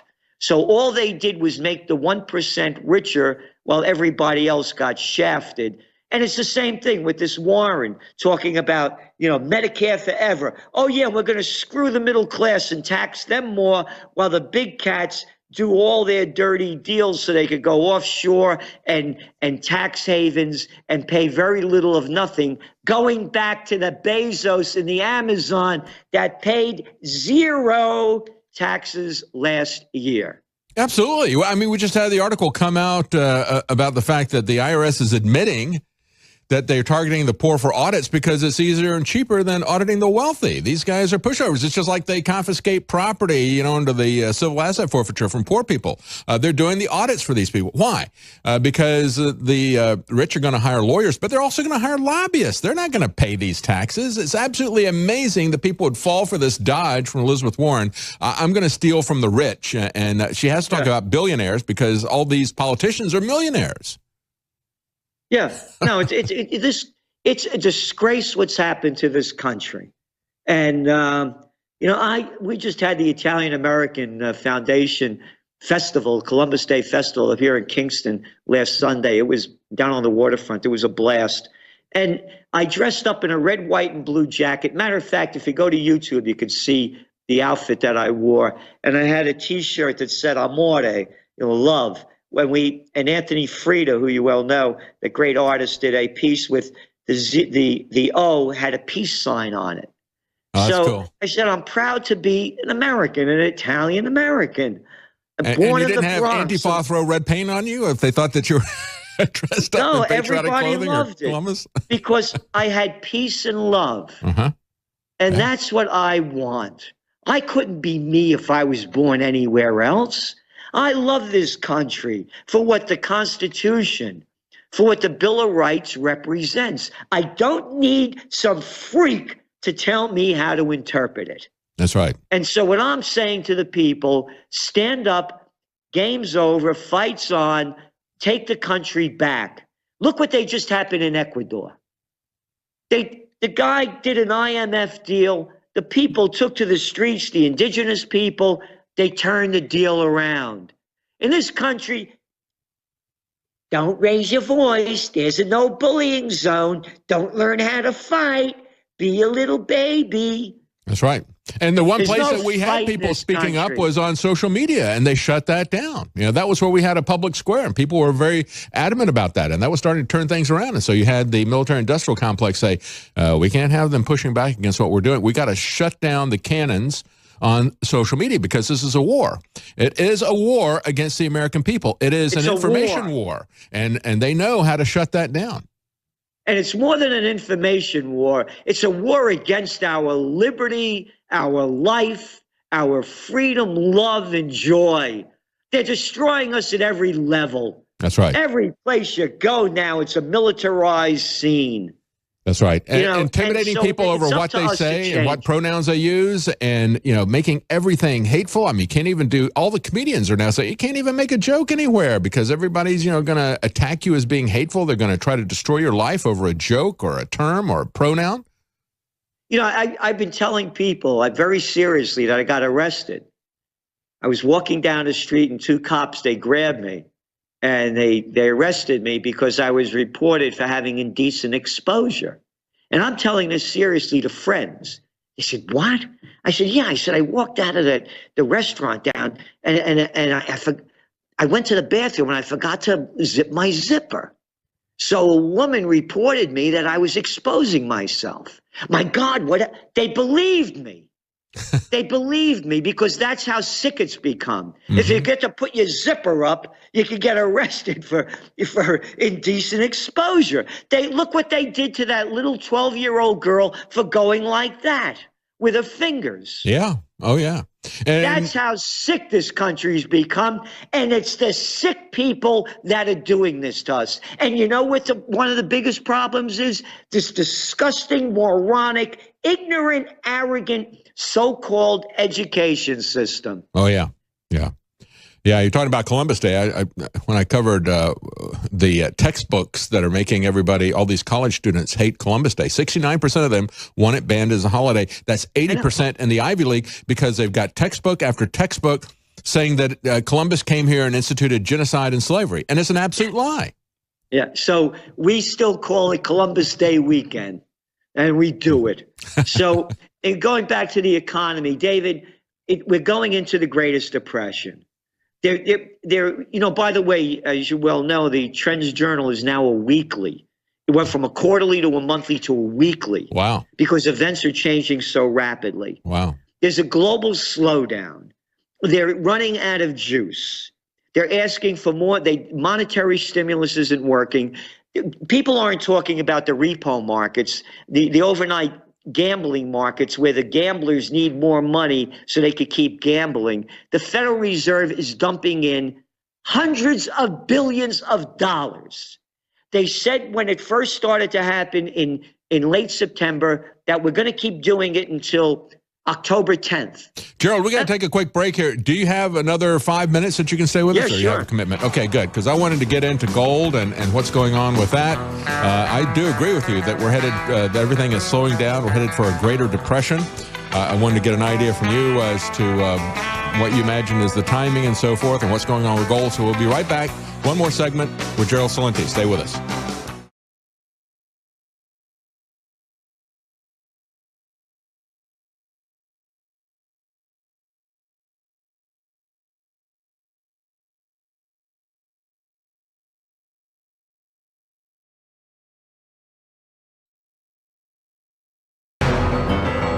Welcome back. We've got Gerald Celente for one more segment here, and I want to get into it right away. And Gerald was just talking about the global economic slowdown, the fact that in India, has nothing to do with these trade deals and that. They've got a 40+% decline in cars there. And of course, that's just one aspect of the economy, but we're seeing that here in America.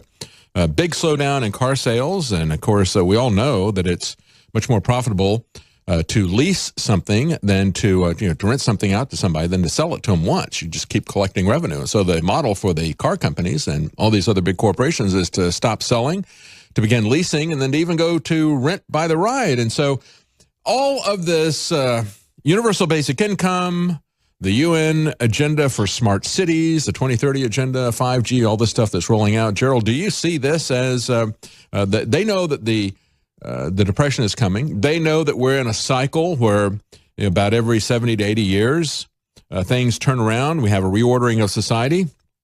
Are these the tools that they're going to use to oppress us during the Great Depression? UBI, 5G, smart cities? Oh, yeah. The 5G is real. I mean, all of this, they're watching everything we're doing, knowing everything we want to do. I just want to stay on that, what I was talking about with the Federal Reserve pumping hundreds of billions of dollars into the repo markets. They were going to stop on October 10th. Then they extended it to November 4th. And now they're extending it into 2020, and they're not saying how long it's going in. Oh, wow. And they don't call it quantitative easing. It's quantitative easing.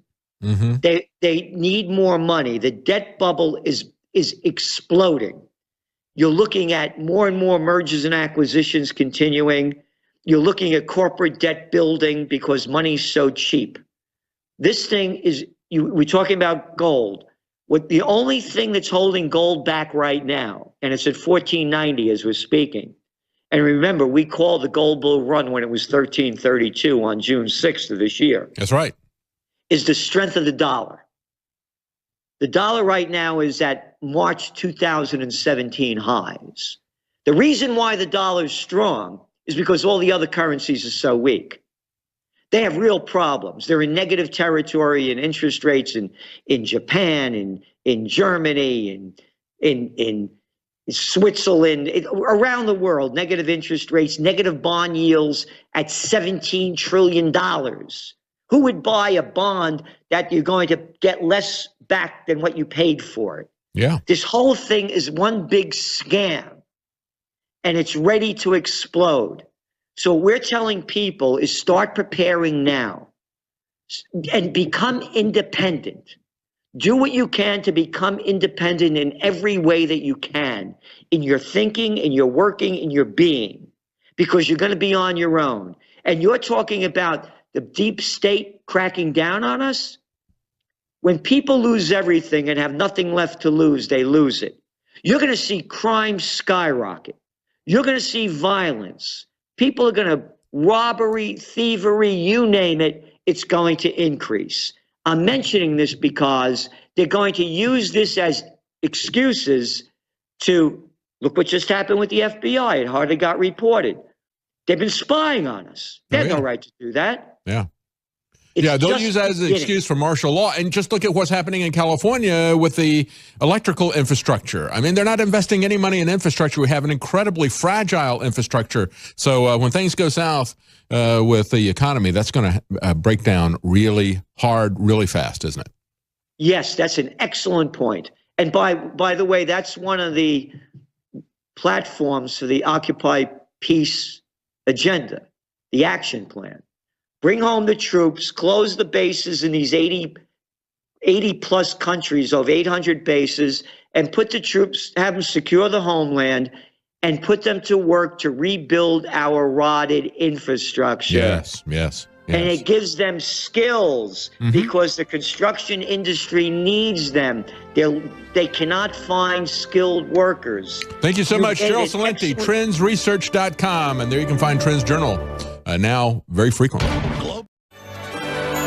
Welcome back. We finished talking about the economy there a little bit with Gerald Celente. Prior to that, we were talking about Syria. So let's stay on the economy here, and then we'll go back to Syria in a moment. As we're talking about the global slowdown, global economic slowdown across the board. And as Gerald pointed out, it's not being driven by Brexit on or Brexit off or China trade on or China trade off. No, it's big problems. Big problems. It is a big Ponzi scheme. and they're creating a massive bubble, and it's going to burst. The question is timing. If it's going to burst before President Trump gets reelected, it's going to really affect that election. And but it's going to have a big effect on all of us, one way or the other. And, of course, President Trump has got his people there trying to continue to make that bubble go and not get burst. But the bigger we make this bubble, the worse it's going to be, except that it's going to be really bad if the Democrats get control of our economy. And that was what will happen if the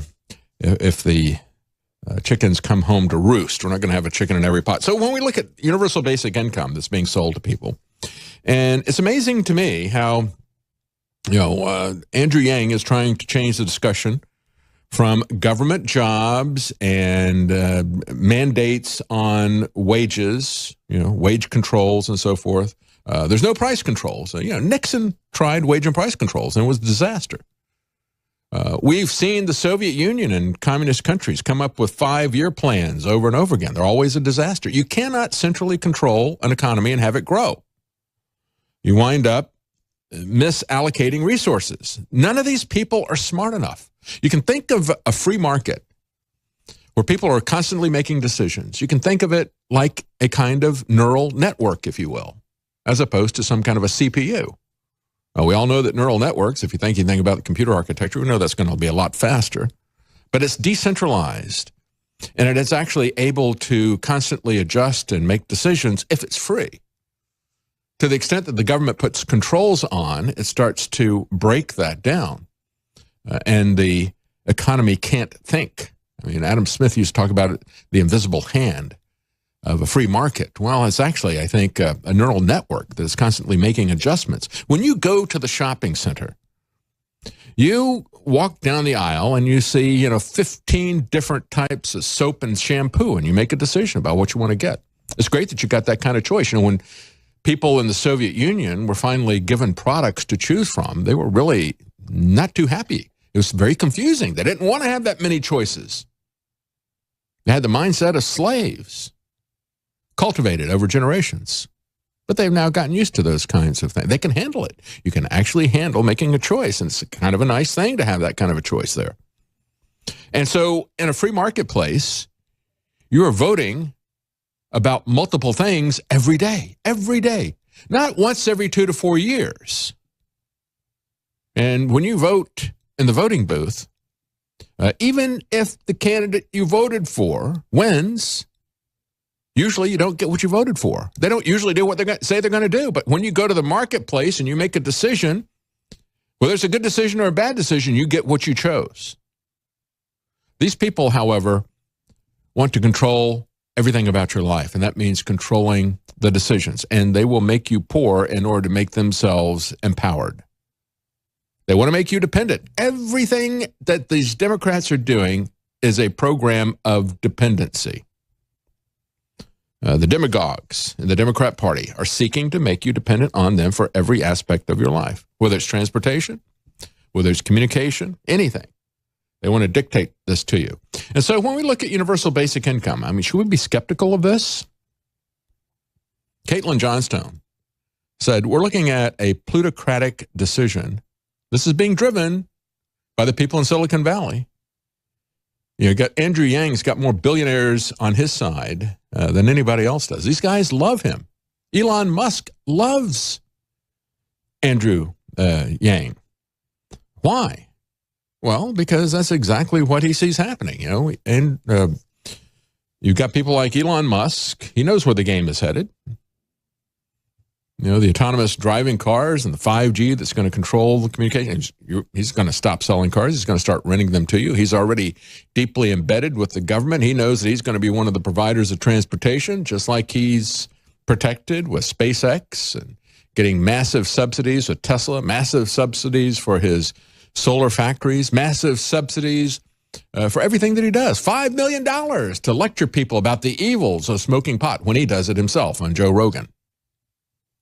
Yeah, that's what NASA paid him, $5 million. And so as I talk about this, and it increases, the way Yang puts it out there, in the next 12 years, 1 out of 3 American workers are at risk of losing their jobs to new technologies. And so he's got something he calls a freedom dividend. It's free money. So why wouldn't the Democrats sign up for this? No strings attached, he's told. He criticizes the Soviet plans of Bernie Sanders. And he says, well, not everybody wants to work for the government. Quite frankly, most of the Democrat voters who want free stuff don't want to work at all. So universal basic income is the perfect plan for them. Perfect plan. Matt Stoller talks about at Wall Street Journal. Yeah, Jeff Bezos is in favor of universal basic income. Elon Musk, all these different people. Isn't it interesting? As Caitlin Johnstone points out, do you know who supports UBI besides Andrew Yang? Billionaires, lots of billionaires, especially the new money tech billionaires, positioning themselves to inherit the earth and the transition to a new paradigm dominated by automation and artificial intelligence. Who is it that supports UBI? Jeff Bezos, Pierre Omidyar. Do you know who he is? He's the guy that set up, ripped off a bunch of people in India. Anyway, he's one of these tech billionaires. Mark Zuckerberg, Jack Dorsey of Twitter, Elon Musk, Richard Branson, Virgin, Bill Gross, Tim Draper, Bill Gates. All these guys are advocating for universal basic income. As a matter of fact, we got a lot of, as I pointed out, a lot of libertarian and conservative economists are saying this would be great. We've got to have some way to control these people because they're going to have massive disruption, and these people are going to, drag us through the streets if we don't start handing them out some free cash, and we can buy them off pretty cheaply. Keep these guys stupid and happy. We get 5G. We can use it to watch and monitor everything. We'll have full-on biometric surveillance. There's a question as to whether or not the radiation itself will pacify the population. But if that isn't sufficient, they'll be able to have us watching movies and playing video games in real time with high data rates, and you'll all just be happy to sit in your little hovels and fantasize in your virtual cyberspace, your virtual reality. Get some headsets and just drop out. That's what they're hoping you'll do. It'll be a kind of drug. If they can't get you hooked on drugs, they can get you hooked on video games and just live in that virtual reality and just let them rule the world and own everything. They'll control what you see. They'll keep you nice and happy. It's a brave new world existence. Give you sex, drugs, and video games. That's what they've added to the equation from the original Aldous Huxley novel. Why would a group of people who've clawed their way up to positions of immense wealth and control that enable them to live as modern-day kings, and by the way, I'll add to that, they've got more money than most countries. They've got more people in their digital public squares than most countries have in terms of citizens. Yeah, they are the rulers of the world. Why would they break with a trend that they've consistently observed in rulers since the dawn of recorded history and voluntarily relinquish the power they fought to claim without a fight? Are these billionaires just naturally good people, inherently predisposed to compassionate action and wealth redistribution? Why are they all supporting this idea of universal basic income from Andrew Yang? Do you smell a rat here? Is there something they're not telling you? Yes, there is. And we'll talk about that when we come back. Stay with us. Basic income is actually universal basic dependence, universal basic poverty, universal basic rental. I talked last week about how one individual was appealing to governments worldwide and saying, look at this, your citizens don't want to own anything anymore. They want to rent everything. Nobody wants to own anything. Let me tell you what, these billionaires want to own everything. That's a lie. They want to own everything. They don't want you to own anything. And they want to tell you that you don't want to own anything. It's much better for you if you just rent everything. Become a sharecropper. Become a slave. Rent everything. Rent your transportation, buy the ride from us, and we will tell you based on your social credit score whether you're eligible to travel. That's where this all goes. And this is where we're all headed, as Caitlin Johnstone was pointing out. This increasingly powerful class of new money plutocrats that we're seeing, the cyber tyrants, I call them, are not pushing to give any power away. Guess what? Power is never given to anybody. Liberty is never given to anyone. It is only taken. And we're going to get into a situation where, if you look at The Art War by Hugo de Garis, he is, I've had him on many times, interviewed him. I should get him back on, get an update as to where he thinks we are in terms of the Art War. You hear all these people talking about the Terminator Skynet scenario. And Hugo de Garis has worked for a long time on AI, on artificial brains, and he's a materialistic atheist. And so he believes that if you get an exact replica of the human brain, somehow it's going to get that capability to become a human. I don't believe that. I disagree with the transhumanists. I disagree with Ray Kurzweil and these other people because it is not simply materialistic. There is something that is above nature. There is a supernatural. There is a soul that is really what we are. And you're not going to transfer that soul to some kind of a exact replica of you. Not going to happen. It's not going to happen. But as they look at this and they talk about that, and I don't really buy into that scenario, but where Hugo de Garis is exactly on point, I believe, is when he starts talking about the Art War. He sees these powerful plutocrats, these cyber tyrants, and what they're up to, and the fact that they're going to own everything, control everything, take your job. They don't need you. And they don't really care. I mean, a lot of people say, well, if they're going to automate everything, then who's going to buy their product? Henry Ford said, I want to make sure that I get the manufacturing process so efficient that the people who are building the cars can afford to buy one. They don't care about that anymore. They don't want you here. They want extermination of the excess population. I mean, these people are like Ebenezer Scrooge at the beginning of the book. We've got to get rid of the excess population. And that means that like 99.99% of the population is excess population. So let's do it as soon as possible. And let's make sure that if we can't kill them outright, we can do it softly. We can make sure they don't reproduce. We can do everything to destroy families, to destroy relationships between people, to sterilize them electronically, chemically, through the food. But meantime, we've got to pacify them. We've got to control them. Universal basic income is a great way for them to do that. And the smart cities will be where they can control you, pack you into the cities, impoverish you, and then control you. That really is the coming. So if you know where they're headed, you can start to take steps, as Gerald Celente was talking about. Make sure that you start to build independence, that you get outside of their controlling infrastructure in as many ways as possible. And we all need to do that. It's difficult to do that. But just understand where this is headed. As Caitlin Johnstone points out, she said, humanity's future must be guided by the collective wisdom of all human beings, not by the tech wizards serving corporate profit margins. And I kind of agree with that. I mean, certainly when we talk about freedom and we talk about liberty and we talk about free markets as opposed to crony capitalism, as I pointed out, the worst thing you can do to a Democrat is to call them, like Bernie Sanders did. He called Elizabeth Warren the C word, capitalist. Oh, that's the worst thing that anybody could ever call a Democrat, as a capitalist.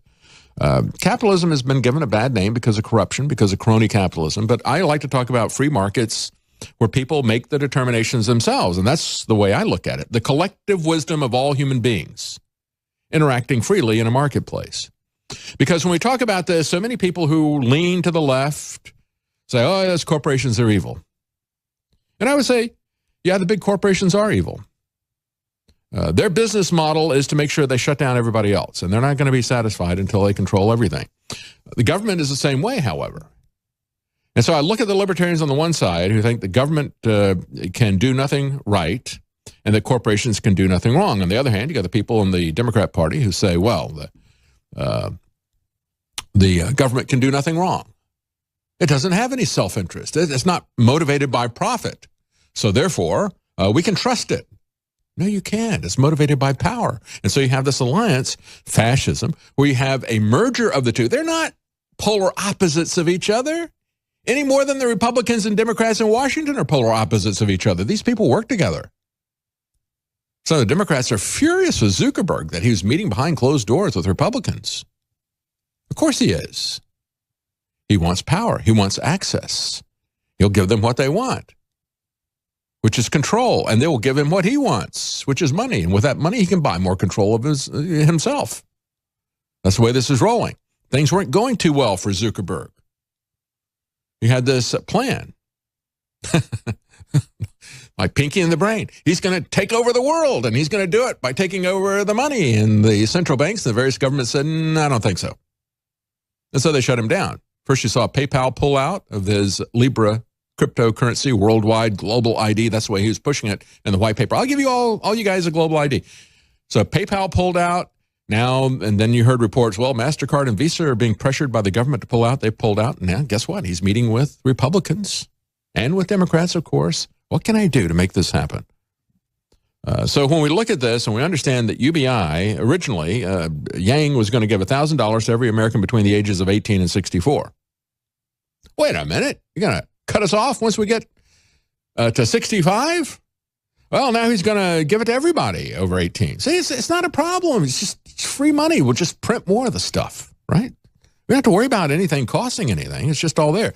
No, it is a merger of corporations and governments to control your life. They've both got something they want out of it, and that means that you're not going to be a part of it. And if you really think that that's going to work out, if you really believe Elizabeth Warren and Bernie Sanders, these millionaires who tell you it's the billionaires who are evil. Well, it's the billionaires who want to sell you universal basic income. It's the billionaires who want you locked up in the cities. And interestingly enough, the Wall Street Journal points out that things have flipped. In 2008, people in poor districts were voting Democrat, and now it's flipped the other way around. The really rich are all voting Democrats. Oh, but the Democrats said that they're going to tax the rich. And if you believe that, we'll be right back. The Democrats have a problem. They don't have an economic program because all the things that they want to do are going to destroy the economy. And the problem is that the things that President Trump has done have improved the economy. So people are very optimistic right now. It's the economy, stupid. The Clintons knew that. They knew that when Bill Clinton was impeached, the people really didn't care about what happened to Monica Lewinsky. And you had, of course, Ken Starr cover up the crimes and corruption and the brutal, violent sexual assaults and the rapes of Bill Clinton. And so it just became about this, you got this consensual affair, and he lied about it under oath. He committed perjury, but yeah, who cares? I'm doing great. The economy's doing great. Let's bring him back. He plays saxophone too. So, let's get Bill Clinton back in. And it was, it's the economy, stupid, was their campaign slogan. Yeah, we don't have anything to worry about. And if things don't, the bubble doesn't burst on President Trump, he doesn't have anything to worry about there either, really. But, they're pushing this impeachment thing. They're pushing the chaos in the Middle East narrative that they're doing. Orange man bad. We don't like him. He's a bully. He's nasty. We don't like him. So that's really all that they've got. And President Trump said that about the debate. He said the debate showed impeachment is their only hope. He said, you would think that there's no way that any of the Democrat candidates we witnessed last night could possibly become president. Now you see why they have no choice but to push a totally illegal and absurd impeachment of one of the most successful presidents. And it's really the economics as well. As Breitbart points out, real income expectations rise to record levels, boosting Trump's reelection chances. Regardless of what the Democrats say, as a matter of fact, I think this whole thing in the Middle East is not really going to work with him. They may use it, as Joel Skousen said, they may use this and say, look, there's so much chaos in the Middle East because of moving a few troops around. We're now going to have to, make a major commitment there in the area. They'll use anything.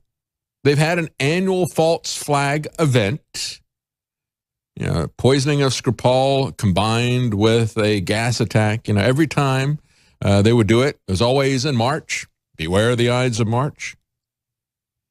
Just as the Syrian government was about to take back one of the cities from our Marxist and jihadi allies, ISIS and the Kurds, just as they were about to win, then they would do, presumably, the very thing that would invite intervention against them from the U.S. They played that card 3 times, and the third time they had to sex it up with a false flag gas attack against Skripal and his daughter, which was not nerve gas. They would have been dead. The people who attended them would have been dead. We talked about that many times. So now they're going to maybe try to play the card that now we have chaos in the Middle East. We'll talk about that coming up here. But as we look at what's going on with the economy, the expectations of real incomes among the American public has hit the highest level that the Federal Reserve Bank of New York has ever tracked, a record in its monthly survey of consumer expectations.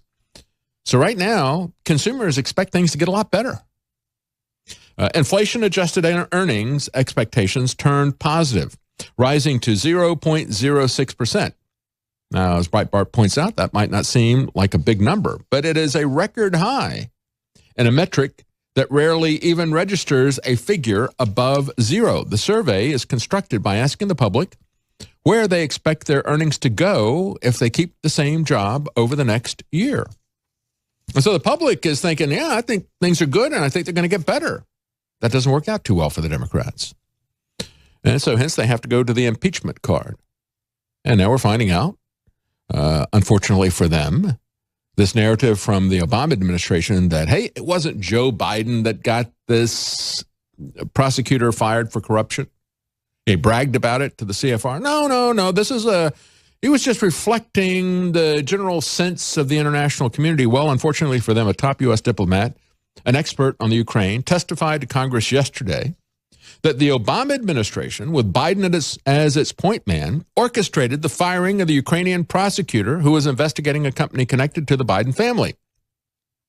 The testimony of George Kent, a State Department official who works on the agency's Ukraine portfolio, directly contradicts claims that the Obama administration was merely following the lead of the so-called international community in demanding the firing of Viktor Shokin, the controversial Ukrainian prosecutor, reportedly investigating Burisma, the company that was giving all of that cash to the Biden family.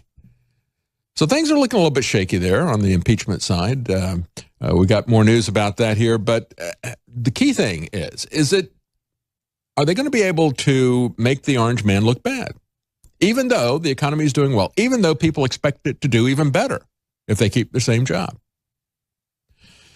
I think that when you look at this Gallup poll that's up on the Drudge Report, what they're telling us is that in June versus October, you've seen the number of people who actually support impeachment go down for Republicans from only 7% who supported impeachment down now to 6%. That's a 14% drop. However, when you look at independents and Democrats, not a surprise that Democrats would go up. Democrats have gone up by 10%. It's gone from 81 to 89% one impeachment of President Trump. So that's surprising. And, you know, that it would go up 10% with the talk of a new coup and so forth, the coup part two. What is worrying and surprising is that it went up with independents from 46 to 55. So now from June to October, independents was 46% who wanted Trump impeached. Now 55%. That is a 20% increase. Now, this poll does not have the same kind of bias that the Fox News poll had. The Fox News poll went out there and sampled Democrats at a higher rate, Democrats and independents at a higher rate than they're represented in the general population. And we also don't know if these people here in this Gallup poll, are they likely voters? How were they contacted? You know, you can spin these polls in a lot of different ways. But nevertheless, there is, however they're measuring this. I mean, if you go out and you look at landlines, for example, you're going to get an older audience who has a landline phone. They're going to be more likely to be watching cable news and so forth. And, of course, that's going to make a bigger difference in the way that they think about things. And so we're now being told that approval of Congress has gone up. Do you really think that? Yeah, I might could believe that the constant hammering by mainstream media, by cable news, including Fox now, against President Trump, I could believe that this was starting to hurt him in numbers. But I'm really having a hard time seeing Congress support going up in 1 month from 18% to 25%. Seriously? That bunch of clowns?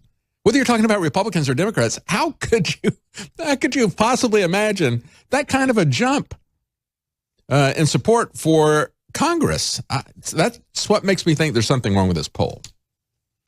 And you can manipulate this any number of ways. Are these people likely voters? Are they a particular demographic? Where are they getting their information? As we look at USA Today's print edition, heading for extinction, Just remember, the corporate media is dying, and was dying big time. I mean, just look at the CNN and how their ratings are collapsing.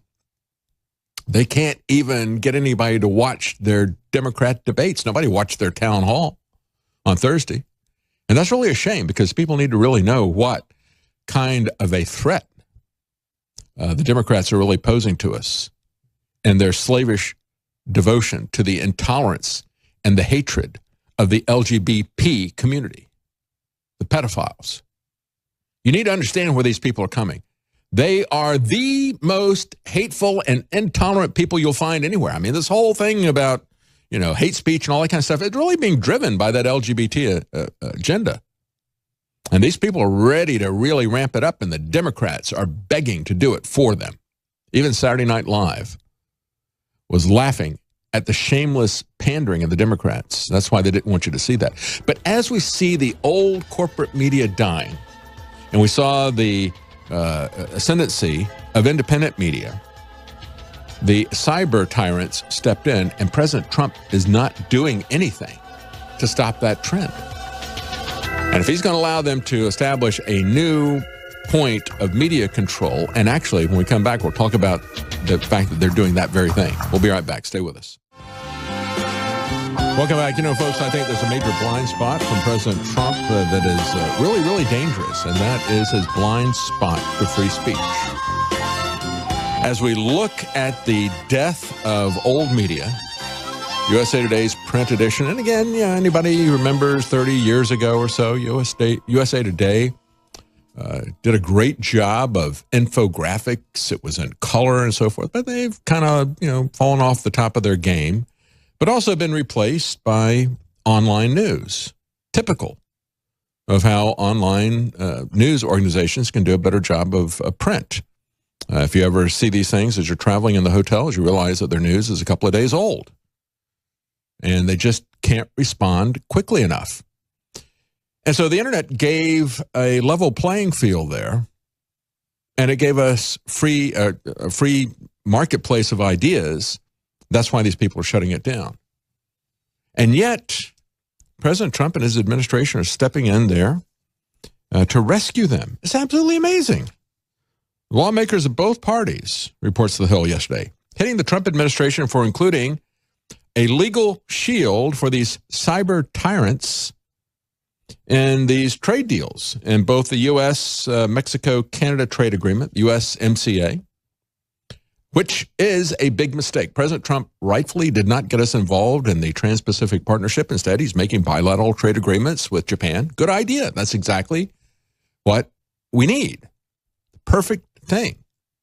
Yet in that Japanese trade deal, what he's done is extended this Section 230 immunity for these tech censors. Gives them legal immunity for content that's posted by third-party people. Well, so then why should they censor it? Well, because they want to, right? And because the establishment politicians want them to as well. And so it also gives them legal cover to censor people. And they stuck that in the Japan trade agreement. The Trump administration did. And they're trying to put it into this U.S. Mexico-Canada trade agreement, the USMCA. Yet another reason not to let that pass. See, NAFTA isn't just bad the way that it slices up our economy. It's bad because it puts trade management in the hands of a group that is outside of the United States. It takes a group and takes an arbitration process that gives corporations equal footing to the U.S. and other sovereign nations. It is a multilateral trade agreement. In and of itself is bad because these multilateral trade agreements always create some supranational organization, as we have with NAFTA, as we will have with USMCA. So it destroys American sovereignty, but it also is now going to give legal protection to these cyber tyrants. I just look at this and I shake my head. It's like, what in the world is he doing? It makes no sense. It's like putting John Bolton in your administration. That's come back to bite you, hasn't it? It's unbelievable. Unbelievable to see this, because look at how this is going to roll out, right? Even the president, who thinks that he's going to be okay, he can cut a back deal He can have Jack Dorsey come to the White House and meet with him in the Oval Office. You're not going to censor me, right? I don't care what happens to InfoWars or Breitbart or 800 other organizations. But you're not going to do anything to me. You're going to leave me on Twitter, right? Well, his engagement has gone way down. Maybe he ought to do an investigation, see if they're rigging the algorithm or his visibility. Or it could just be that he's doing it so frequently because that's the only way that he's got to communicate people, because he's lost the free independent media, that it's not really working. But it's going to get worse because you've got people like Kamala Harris and the left demanding that Twitter ban President Trump off of Twitter. And now they've listed new rules about how they're going to hold even world leaders accountable. They'll take you off if you promote terrorism, if you have threats of violence against an individual, if you post private information, if you post intimate photos, if you engage in behavior related to child sexual exploitation, or you encourage or promote self-harm, or you just bullying people. You put something out they don't like, use language that they think is bullying and offensive and harmful, and it's going to hurt people's feelings. We've already had a federal judge say that President Trump can't block people who troll him. But of course, the CEO of Twitter can completely deplatform President Trump. And President Trump is putting stuff in the trade agreements to protect these people. I just can't believe this. I just can't believe it. It's absolutely insane. And yet we have, as many people are telling us, we've looked at universal basic income and how these billionaires are all signing on to it. The Democrats are telling us, don't worry, we're going to give you everything for free, and we're going to do it by stealing from the billionaires. And I've said many times, any taxes that they put on billionaires are not going to be paid by billionaires. They're going to be paid by you. They're going to trickle down. That's where you're really going to get the trickle-down stuff. Trickle-down taxes. The income tax was only going to be on billionaires, and it was only going to be on income, and now it trickled down. It's on wages, and it's on everybody, right? Why do you think that the billionaires and the wealthy areas are now supporting the Democrats? Do you think they believe that they're going to get taxed? As I pointed out, that the IRS is auditing poor people way more than it audits the rich. Because we're easy marks, not the rich. And I was wrong before when I said, let me make a correction. Andrew Yang, he's got a lot of billionaires who support universal basic income, but the people who are really supporting the billionaires, who has got the most support of the billionaires? Buttigieg. And I tell you what, the media is just falling all over itself. It is a party for Mayor Pee Wee. Let's bring him in with some music here. Break dance! That's right. It was a big time at the debate for Mayor Pee Wee. We're told all the pundits are now praising Pee Wee. He's celebrating this. This is the headline from the Indianapolis paper there in Indiana. Here's why pundits are praising Buttigieg's performance. It is a performance, and they went for it. That's right. And he's got the most number of billionaires who love him. Buttigieg does. He's got 23 of them. As a matter of fact, remember, one of his key friends, Mark Zuckerberg, tequila. Yeah, they didn't have tequila together. They had sausages. The two of them met together for a sausage summit. Just imagine that.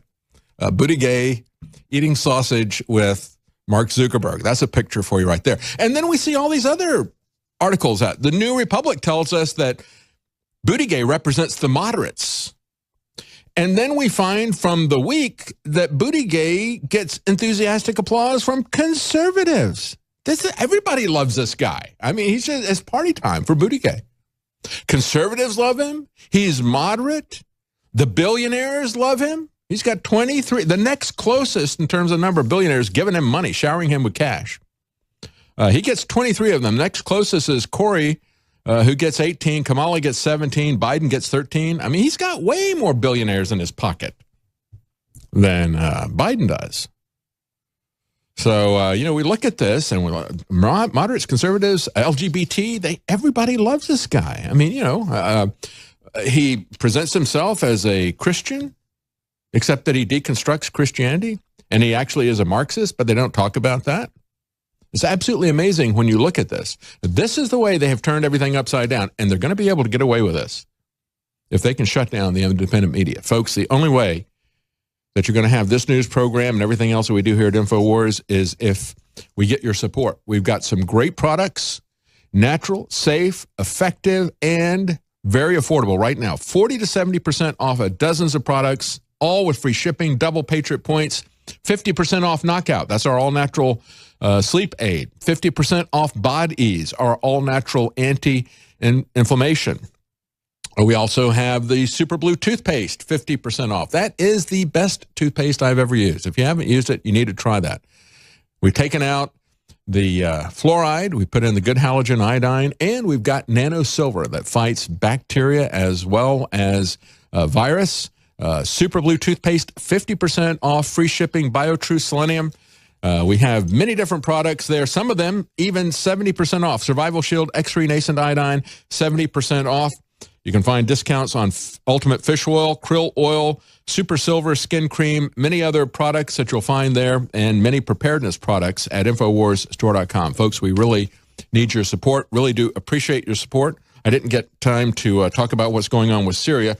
We'll get to that tomorrow. It's absolutely amazing to me when we look at this. The Babylon Bee headline. They can't keep up with what's really going on. The Babylon Bee says, Trump blamed for causing violence in the typically peaceful Middle East. And then in their imaginary scenario, they've got Barack Obama and George Bush joining together to condemn Trump. That actually happened between President Bill Clinton and George W. Bush. He's isolationist, and that's dangerous to have peace, right?